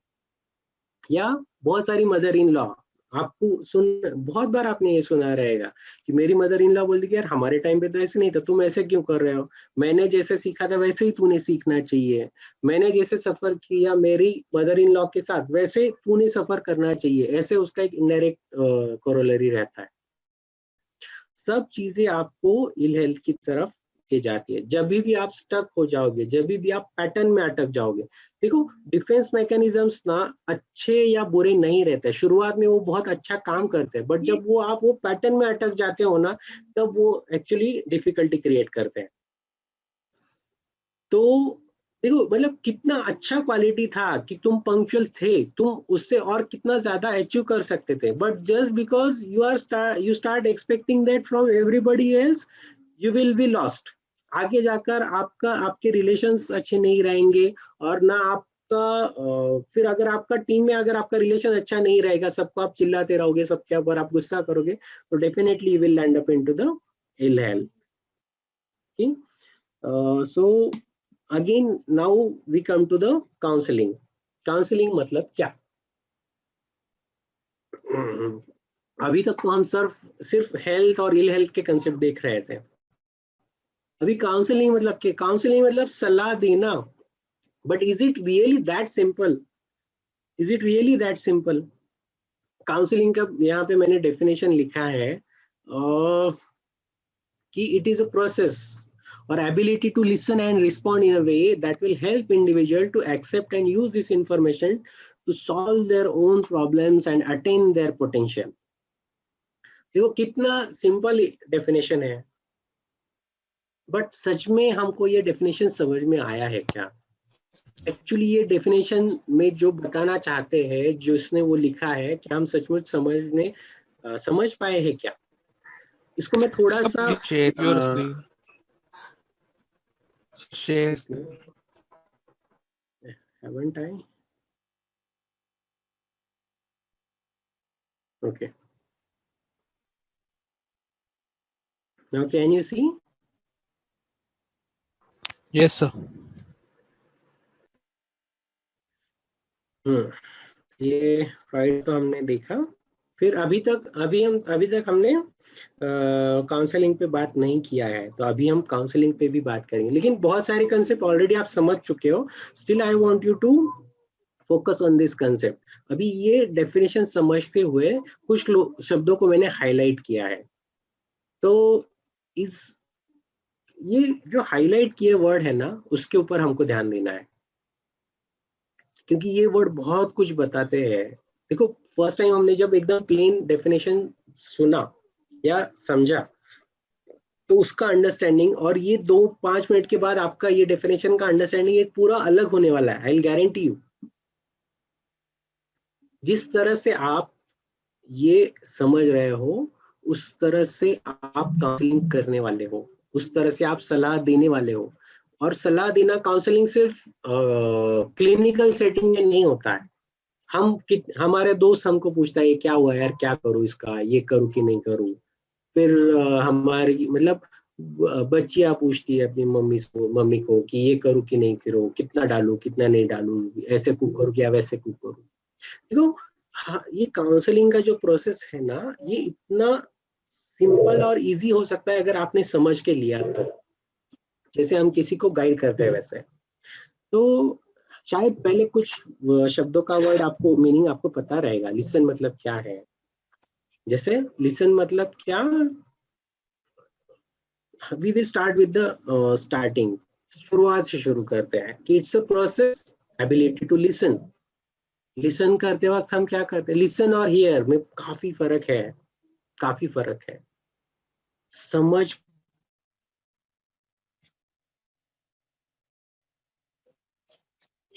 ही है, देखो रिस्पॉन्स देते वक्त लिसन और रिस्पॉन्स दोनों एक सिमिलर इन हैंड जाएंगे। लिसन करते वक्त हम स्पेस देते हैं, at that time we will give minimal response. देखो वहां पे ना रिएक्शन ऐसे वर्ड नहीं है, एबिलिटी टू रिएक्ट ऐसे वर्ड नहीं है, एबिलिटी टू रिस्पॉन्ड है, एबिलिटी टू हियर वर्ड नहीं है, एबिलिटी टू लिसन है।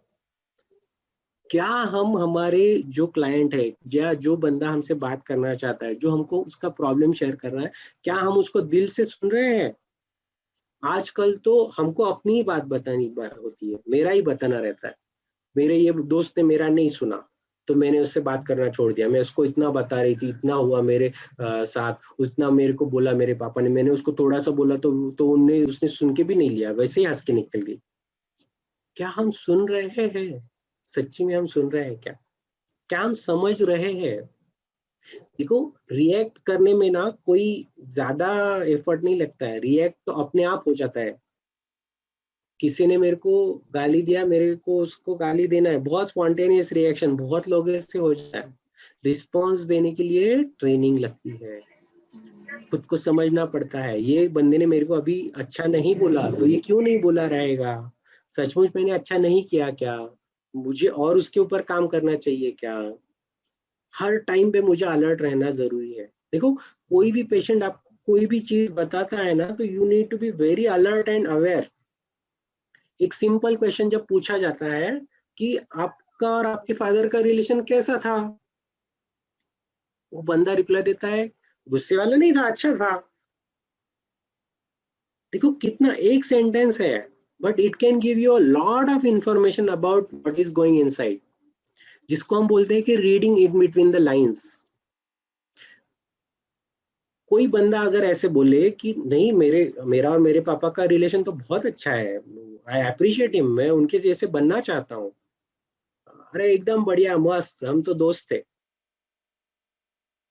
स्ट्रिक्ट थे बट उन्होंने बहुत अच्छा केयर लिया हमारा, और ये गुस्से वाले नहीं थे बट अच्छे थे। डू यू अंडरस्टैंड कि कितना वो टोन कैसा है, किस तरह से बॉडी लैंग्वेज कैसा है। जब हम लिसन करतेंगे रिस्पॉन्स देंगे, और हमको उस वक्त बोलना नहीं है कि हमको ये समझा है, रिस्पॉन्स देते वक्त थोड़ा रुको, सच्ची में ऐसे है क्या, पूरा सिनारी जान लो, फिर काउंसलिंग के लिए जाओ। बहुत बार ऐसे होता है कि हम कहीं पे तो स्टक, हम पहले से ही मन बना लेते कि यार ये तो अभी इसका हो गया, इसका और इसके फादर का तो गड़बड़ी है, रुको, there can be a possibility, let it come again and again. जब हम होम्योपैथी में केस लेते हैं तो हम देखते कि व्हाट इज प्रेजेंट प्रोमिनेंट, बार बार आ रहा है, अलग अलग जगह पे सेम चीज आ रही है, तब हम उसको पकड़ते कि नहीं ये इसका कोर है। तो जैसे ये दूसरा एग्जांपल कि आपका हॉबी क्या है, एक लड़की को पूछा आपका हॉबी क्या है, म्यूजिक और डांस, बट मम्मी ने बोला कि आगे जाकर क्या तू नाचने वाली बनने वाली है। देखो हमने क्या पूछा है, आपका हॉबी क्या है, और पेशेंट क्या बता रहा है, पेशेंट ने हॉबी तो बताया बट उसके साथ और भी कुछ चीजें बताई। आपको बहुत अलर्ट रहना है, अवेयर रहना है कि वो क्या बता रहा है, किस तरह का फैमिली बैकग्राउंड है, किस तरह का चाइल्ड और मदर का रिलेशन है। देखो एक सेंटेंस भी आपको बहुत सारी चीजें बता सकता है। तो it is a process, ability to listen and respond in a way that it will help individual. Individual क्यों लिखा है, ऐसे क्यों नहीं लिखा पर्सन? एक बंदे को तुमको बोलना है individual is giving us the concept of individualization। देखो रास्ते पे एक एक्सीडेंट हो गया, कितना सिंपल घटना है। अगर रास्ते पे एक्सीडेंट होता है तो मैं क्या करता हूँ, हम देखते हैं ना बहुत सारे लोग, कुछ लोग ऐसे दौड़ के जाएंगे, जिसको लगा है उसको उठाएंगे, कुछ लोग ऐसे रहता है साइड से, यार ये अभी क्या गड़बड़ हो गया यार, मेरे को अभी काम पे जाना था, ये क्या हो गया, गर्दी होके रहा है। फिर वो साइड साइड से ऐसे थोड़ा थोड़ा करके करके करके वो निकलता है। तीसरा बंदा पास में ही रहता है, बाप रे क्या हो गया इसको, खून तो नहीं निकला, मैं नहीं देख सकता, मैं चाहूंगा। फिर वो, मैं इधर से निकल ही जाता हूँ, वो वापस चला जाता है, वापस चला जाता है। कुछ लोगों को तो बहुत मजा आता है, इसने किया ना, फिर उसको उतरेंगे और धोएंगे, किसने किया वो एक्सीडेंट, छोड़ेंगे नहीं उसको। और दो चार बंदे तो ऐसे रहते हैं, पहले तू उतर और उसको उसको लेके चल तू हॉस्पिटल में, जिसको किया ना तूने, तू उतर, नहीं तो तूने फटके खाए। तो देखो कितनी अलग अलग तरीके से लोग रिएक्ट करते हैं सिर्फ एक ही घटना को। घटना तो एक ही है ना, रोड पे एक्सीडेंट होना, बट हर एक इंडिविजुअल अलग अलग तरीके से उसको परसीव कर रहा है, हर एक इंडिविजुअल अलग अलग तरीके से उसको थॉट प्रोसेस कर रहा है, और हर एक इंडिविजुअल अलग अलग तरीके से बिहेव कर रहा है। तो अगर मुझे काउंसलिंग करना है तो मुझे हर एक इंडिविजुअल को अंडरस्टैंड करना पड़ेगा, उसका इंडिविजुअलाइजेशन अंडरस्टैंड करना पड़ेगा, then only I can give a proper counselling. उसके बाद आता है एक्सेप्ट। जैसे ये तो बहुत इंपॉर्टेंट पार्ट है एक्चुअली ये डेफिनेशन का, कि you need to accept the front person, accept unconditionally.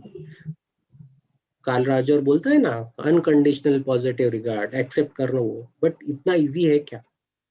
देखो जैसे मैं छोटा था तो मेरे एक रिलेटिव थे, और वो उसकी वाइफ को बहुत मारते थे दारू पीकर। तो मैं बचपन से उनको देखते आ रहा था, उनके बच्चों को भी देखते आ रहा, उनको भी बहुत मारते थे। तो मेरे मन में पूरा पक्का था कि यार ये जो दारू पीने वाले लोग रहते हैं ना, बहुत खराब रहते हैं, यूजलेस, इनको तो धोना ही चाहिए, इनको ही ऐसे पटके मारने चाहिए। And he was very cruel, मतलब वो उसके वाइफ को पट्टे से वगैरह मारता था। तो मेरे को इतना अंदर से ये लगता था, यार कैसे कैसे कर सकता है, और ये कैसे लोग जीते ही है। बट अभी अगर कोई बंदा आएगा, देखो अभी काउंसलिंग के लिए कोई बंदा आएगा और वो बोलते कि मैं दारू पीता हूँ, तो ऑटोमेटिकली ना मेरे अंदर वो जो प्रीवियस जमा है वो ऑटोमेटिकली बाहर आएगा, और मैं बोलूंगा यार ये बंदा तो खराब ही रहेगा, ये बंदे से अपना कुछ जमने वाला नहीं है, और इसको बहुत फटके देने चाहिए। I am starting rejecting, not because of something.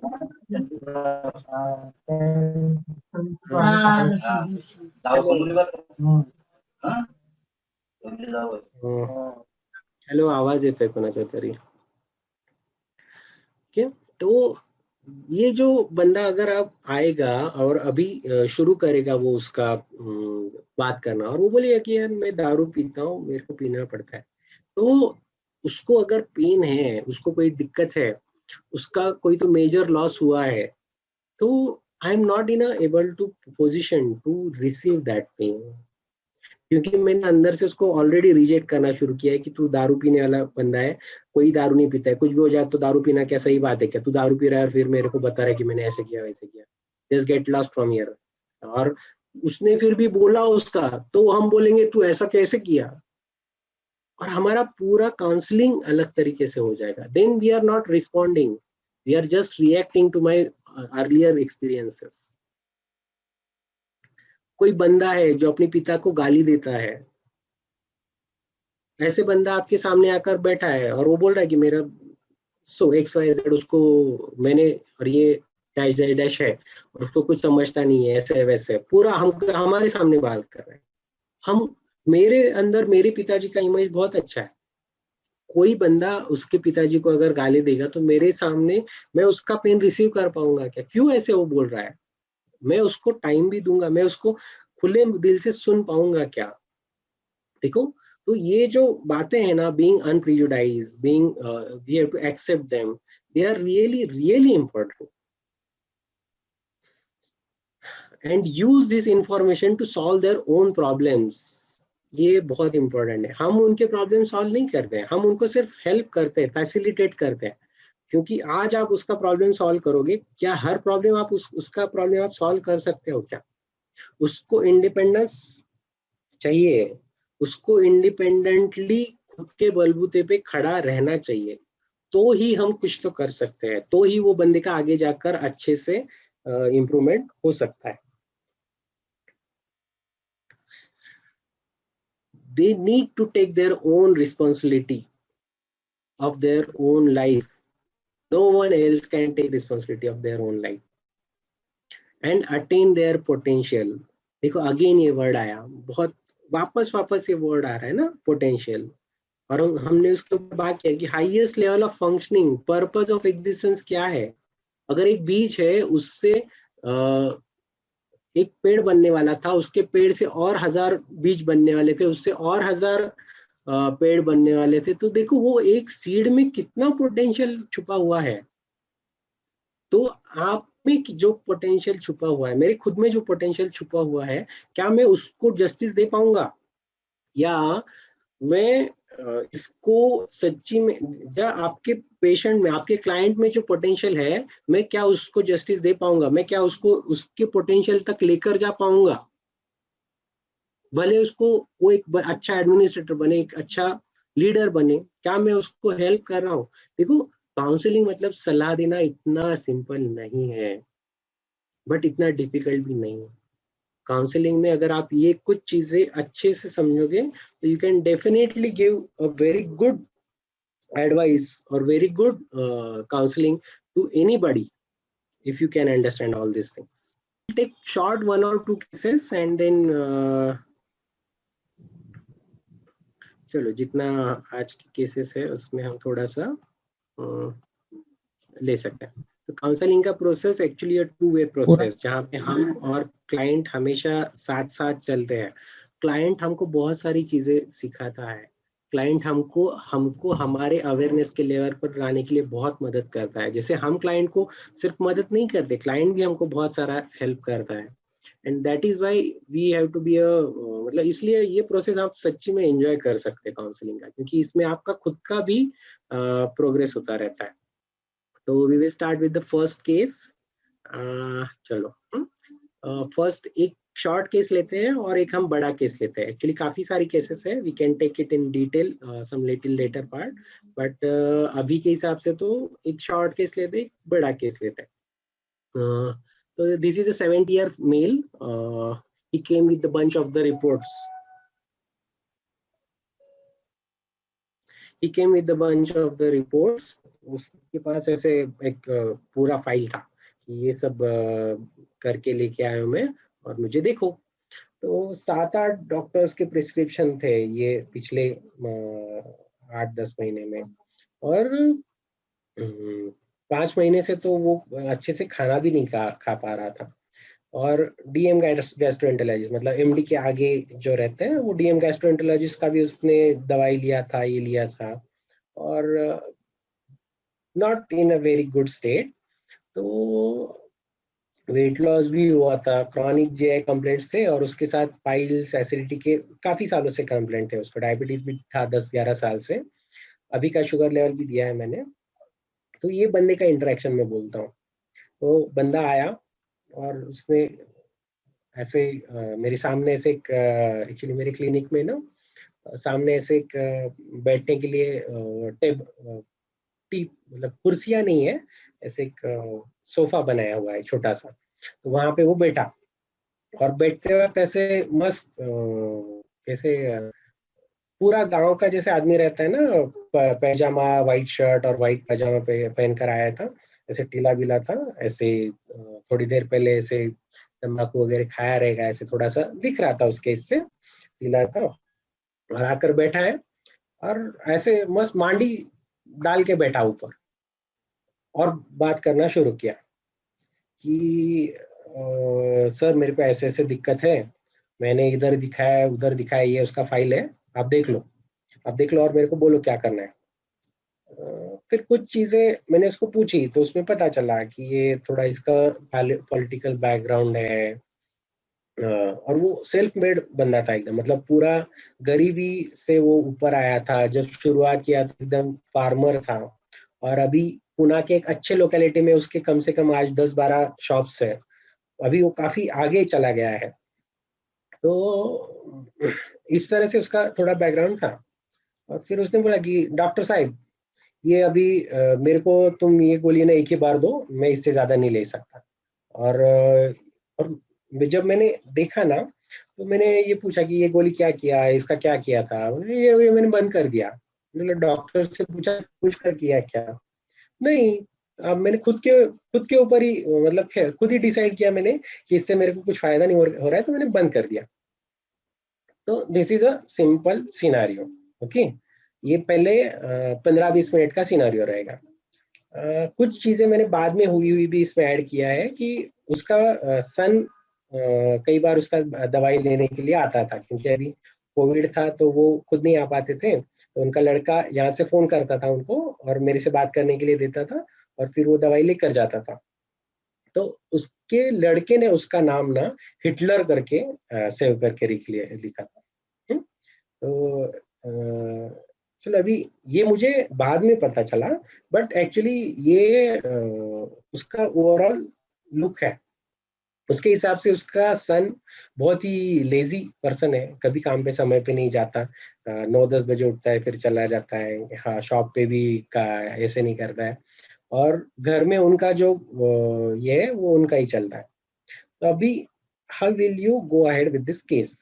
I expect all the participants to write your things in, yeah, someone of you just unmute and give me your understanding and what will be your approach. I'm just looking for the chat box.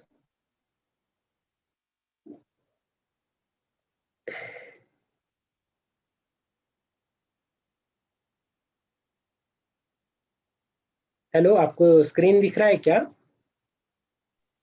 So this father can be very much.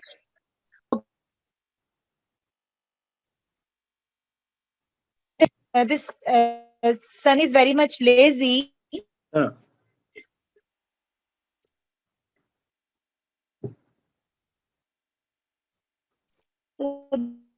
आपका आवाज नहीं आ रहा है, बीच बीच में cut रहा है। Can you just in That continuation? is why he has given name.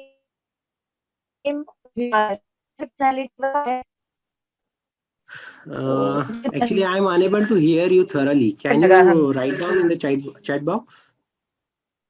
Okay, father seems to be dominating one of the response.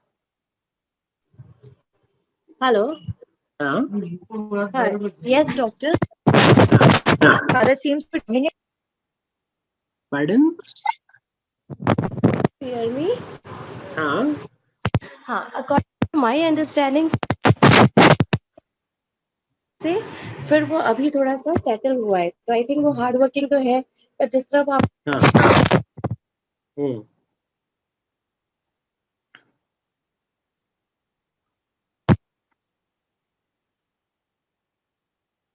Hello, आवाज सुनाई दे रहा है क्या सभी को? आपको आवाज आ रही है? हाँ, क्योंकि someone write in the chat box that question ऐसे था कि अभी ये सब है, अभी जो दिखा है स्क्रीन हाँ. पे उस तरह से है, तो अभी आप इसको कैसे अप्रोच करोगे? What will be your approach? अभी जो आपने हिस्ट्री दिया है ना, हाँ, है ना, उससे तो अभी शॉर्ट में जैसे हम अगर ले सकते हैं तो इसे डोमिनेटिंग। Very good. तो डोमिनेटिंग है ये बंदा। फिर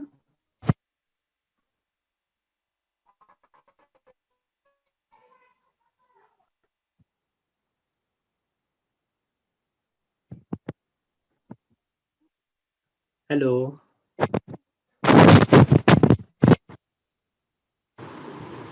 हेलो, हाँ आ रही है आपको आवाज?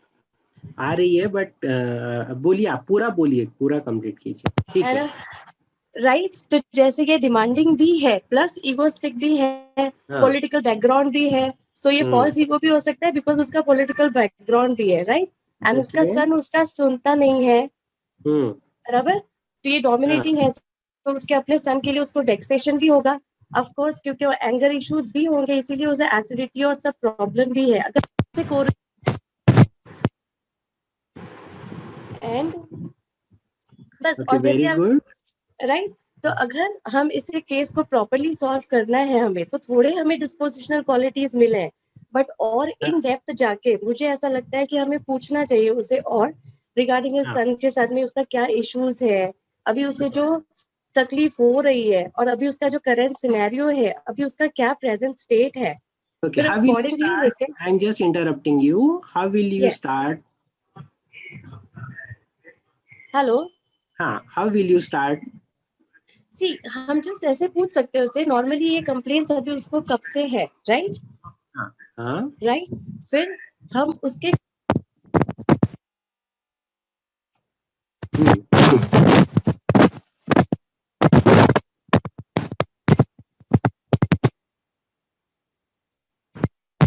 स्ट्रेस हेलो, हो रहा है या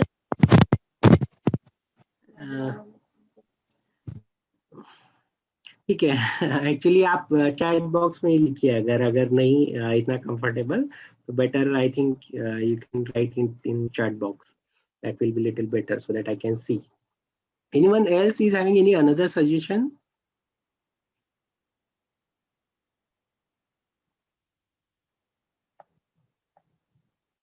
Hello, hello.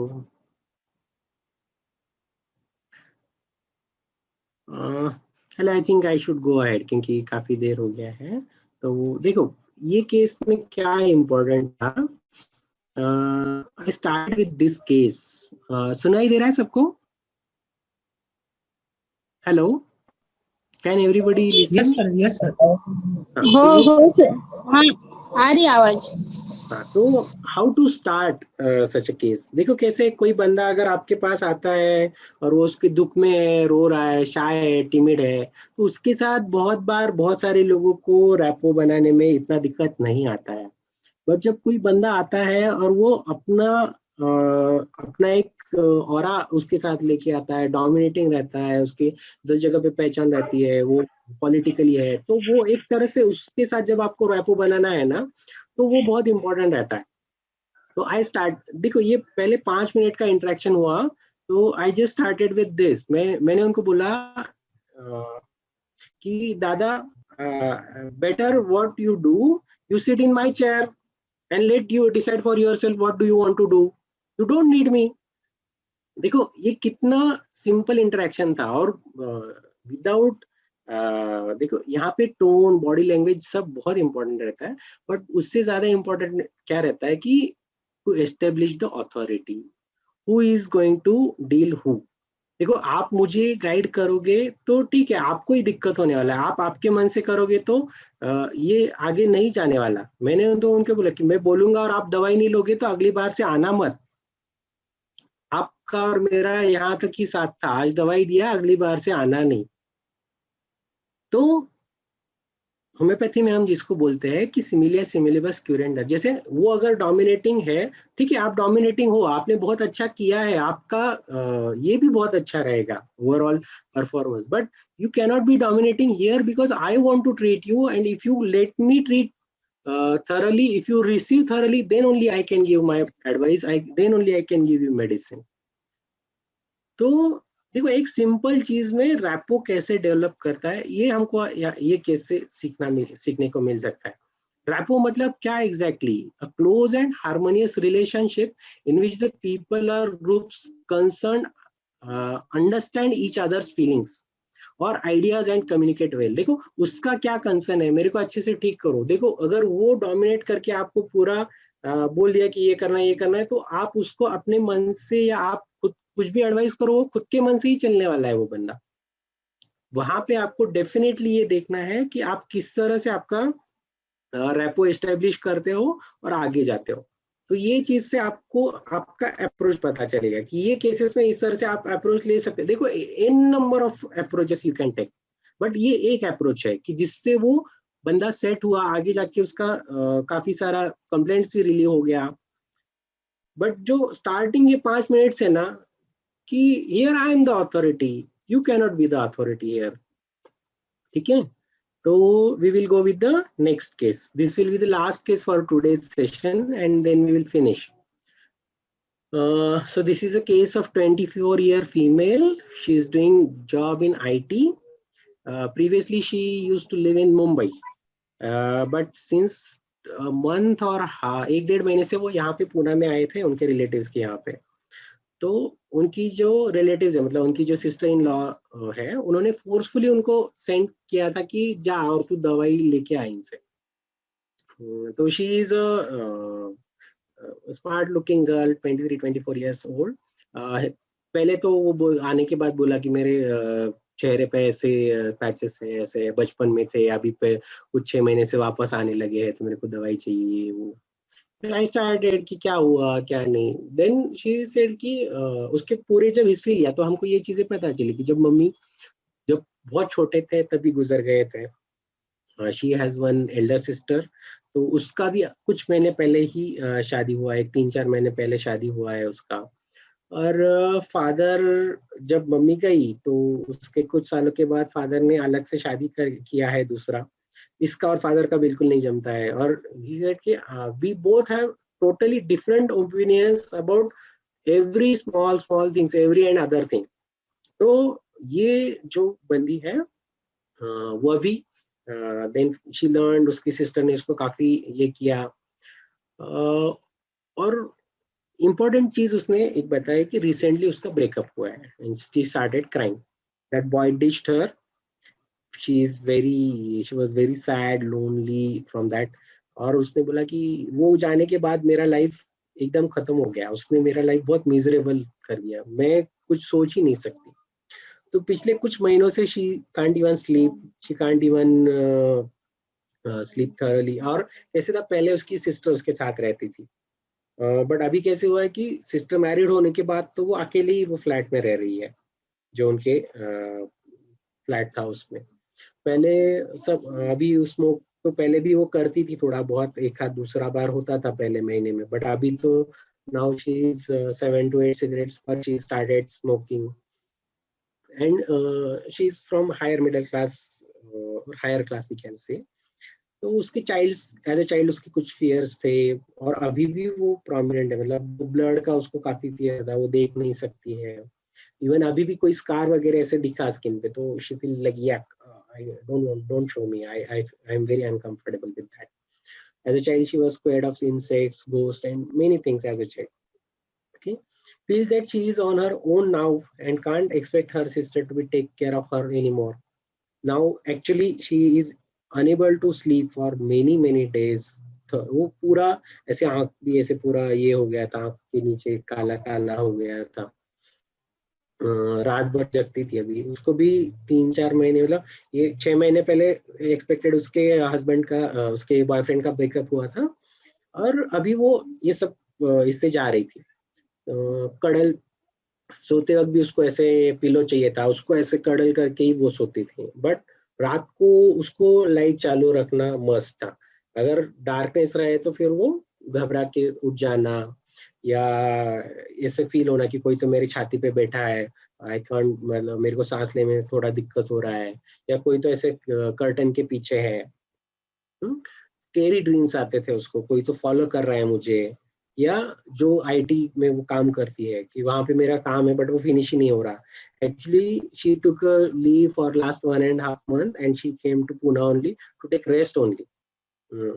तो शी इज फॉलिंग इनटू और ड्रीम्स भी आते थे इस तरह के, जैसे कि कोई तो स्नेक अटैक कर रहा है, but I am trying to save myself, but I am helpless at that time, I can't do anything. I am falling in a loop like a slide में, कहीं से तो फॉल हो रहा हूँ और ऐसे नीचे कहीं पे तो जा रही हूँ. This is overall scenario. Okay, now anyone want to comment on this? How will you go ahead with this case?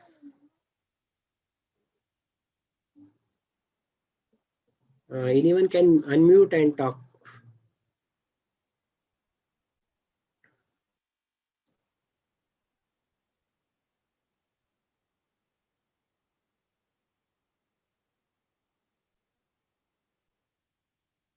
Hello, anyone want to talk?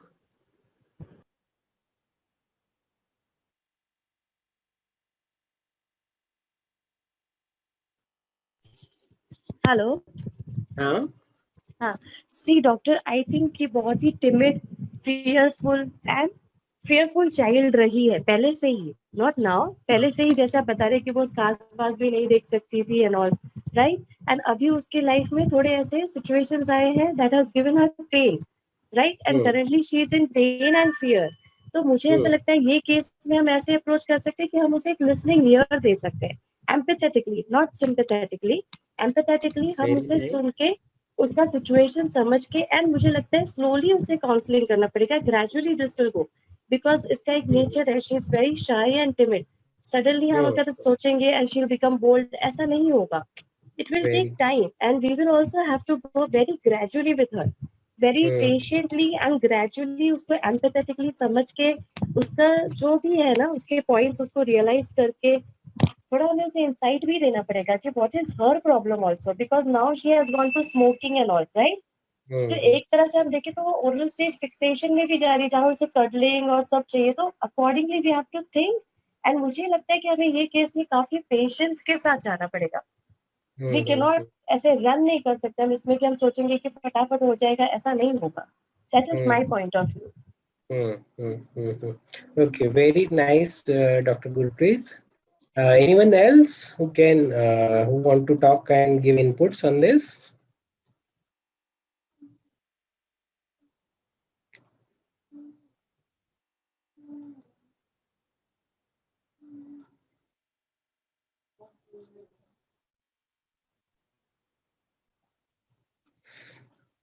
Hello. Okay, I'll go ahead with the things what I did in this case. So we have to understand few things in this case as well. According, देखो ये बंदी है ना, she is trying to be independent, but actually she is timid since childhood. She is very dependent. Oral stage में definitely है वो, और oral stage fixation भी बहुत सारे लोगों को समझ में आएगा अगर आप थरली उसको पढ़ोगे तो ये this is very sensitive child. अभी भी उसको स्कार दिखा तो भी दिक्कत आता है। अभी ऐसे सेंसिटिव चाइल्ड को कोई डिच करता है और वो दूसरा गर्ल के साथ रहता है, तो she is always obviously she is going to collapse according to her.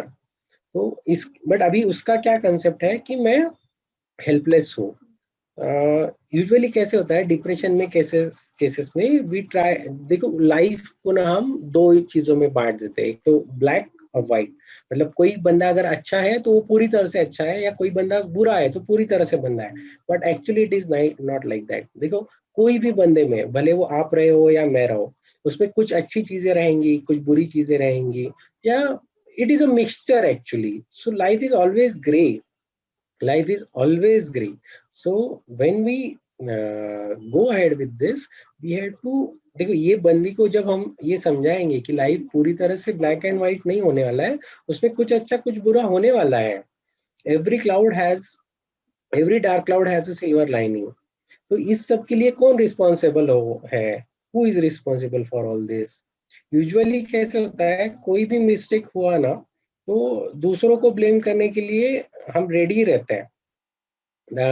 So making a mistake is human, but blaming on others is also even more human. So one, देखो आप ये एक चीज यहाँ पे देखो, यहाँ पे लिखा है कि he makes my life miserable. ये जो सेंटेंस है ना, तो आप ये देखो कि ये उसको रिस्पॉन्सिबल पकड़ रही है। तो फर्स्ट थिंग तो हमको उसको बोलना पड़ेगा कि you need to take your own responsibility. You will never become who you want to be if you keep blaming everyone else for who you are now. When you blame others, you give up the power to change. तो first thing देखो, वो ये किसने decide किया कि कुछ भी हो जाए तो भी मैं इस तरह का ही रिस्पॉन्स दूंगी? मतलब किसी ने मुझे डिच किया तो मुझे 6 महीने डिप्रेशन में रहना है, ये मेरा खुद का चॉइस है, मेरा रिस्पॉन्स है। अगर मेरा लोकस ऑफ कंट्रोल एक्सटर्नल है तो it is very difficult to change. अगर मेरा लोकस ऑफ कंट्रोल इंटरनल है तो मैं इसको डेफिनेटली चेंज कर सकती हूँ। तो देखो ये बंदे को कॉन्वर्सेशन करते हुए क्या क्या चीजें हमने बोली थी कि ये अभी जो बोला ये तो हमने बोला ही, बट उसके साथ बोला कि you must be thankful to that particular fellow. Why? Because if you ditch वो तो उसने आपको अभी टीच कर दिया, but what if he teach you after marriage, after 2 months of marriage? What if he teach you when you are pregnant?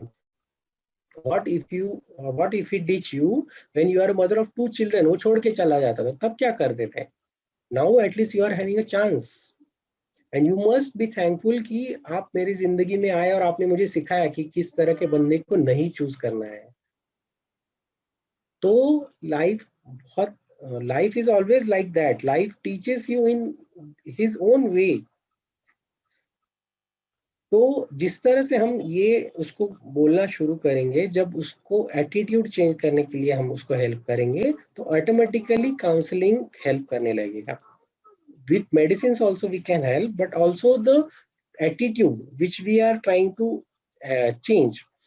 देखो यहाँ पे रिएक्टिंग और चूजिंग रिस्पॉन्स का भी हमने बोला है, सीबीटी भी यहाँ पे बहुत अच्छे से हमने बात किया है कि आप किस तरह से प्रॉब्लम को देख रहे हो। सभी ब्लैक नहीं है, you are not helpless, you can help yourself, you can take locus of control in your own hand and go ahead with that.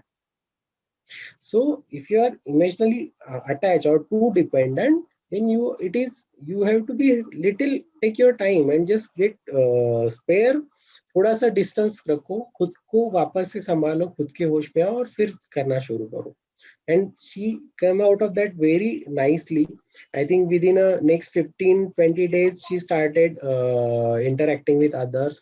Within next month she started her job again and went back from there. She used to come for follow up every month from the Mumbai after that. So this is actually a thing I want to share. There are many cases, but today we will finish here only. I'll share some of my thoughts at the end, and then we can finish today's session. देखो बहुत बार हम हमारी emotional level पे, physical level पे चीजों को समझने की कोशिश करते हैं, बट इमोशनल लेवल पे नहीं उसके ऊपर ध्यान देते हैं। मतलब मेंटल केयर के बारे में, हम मेंटल हेल्थ के बारे में उतना ज्यादा नहीं बात करते हैं। मेंटल हेल्थ कैसे रखना चाहिए, हमको ये ट्रेनिंग लेना जरूरी है कि हम कैसे थिंक करें, कैसे हम प्रोसेस करो हमारे एक्शंस को, कैसे फील करना चाहिए, how to help others, how to understand others, then we can have in a much better way of the health, mental health. Mental health के बहुत सारे पैरामीटर है, पर इंडिविजुअल लेवल पे, सोशल लेवल पे, यूनिवर्सल लेवल पे, जैसे हमने बात किया। जैसे अभी मेंटल हेल्थ कैसे है, हाथरसी में जैसे घटनाएं हो रही है, निर्भया जैसी घटना आज भी हो रही है, 2 दिन पहले एक पुलिस अफसर को टेररिस्ट ने मार दिया है। देखो ये सब चीजें एक्चुअली डिफिकल्टी क्रिएट करने वाली है। आपको मेंटल हेल्थ चाहिए तो आपको खुद से लेकर यूनिवर्स तक सोचना पड़ेगा, तो ही आप मेंटल हेल्थ में आ पाओगे और सबको लेकर आ पाओगे। अभी हम देखते हैं कि कितना सारा आजू बाजू में ये है, मतलब जैसे मोबाइल लेना है तो ज्यादा महंगा लेना है, कार लेना है, कार लूंगा तो 15 लाख की लूंगा, तो भी मेरे को बोलेंगे कि ये अच्छा डॉक्टर है। सो these are some interactions with my students and doctor colleagues. तो देखो कि ये इतने समझदार होकर भी इनका मेंटल हेल्थ कैसे है, ये सब भी हम एक ट्रैप में अटके हुए हैं, जैसे माया जाल में है। तो ये सब दिक्कत क्रिएट करने वाला है। जब हमको अगर मेंटल हेल्थ खुद का और सभी का सुधारना है, तो हमको ये ध्यान रखना पड़ेगा कि मेरे खुद के अंदर तो वो रहना ही है, बट सभी को मेरे को उसके साथ अच्छे से शेयर करना है। जैसे कार्ल मार्क्स बोलता है कि social progress of society can be measured by the last person in the hierarchy over a period of time. जैसे लास्ट बंदा भी खुश रहेगा तो ही हम सब खुश रह सकते हैं। तो हमने ये सॉन्ग अभी थोड़ी देर पहले कहा, अगर हमको दूसरों को हेल्प करना है तो खुद के ऊपर पहले काम करना पड़ेगा, तो ही हम दूसरों को हेल्प कर सकते हैं। इससे हमें ये पता चलता है। सो हम जहाँ पे भी है, भले हम डॉक्टर रहे, साइकोलॉजिस्ट रहे, या भले हम और कोई भी प्रोफेशन में रहे, सो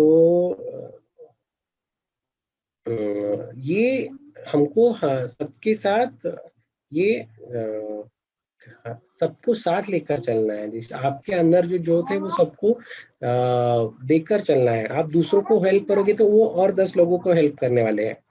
तो ये जो सीरीज है उसको हम साथ लेकर चलेंगे तो डेफिनेटली हम सभी मेंटल हेल्थ को पा पाएंगे। So thank you very much to Mr. Mahesh who organized this session, and thank you very much to everybody who listened patiently today.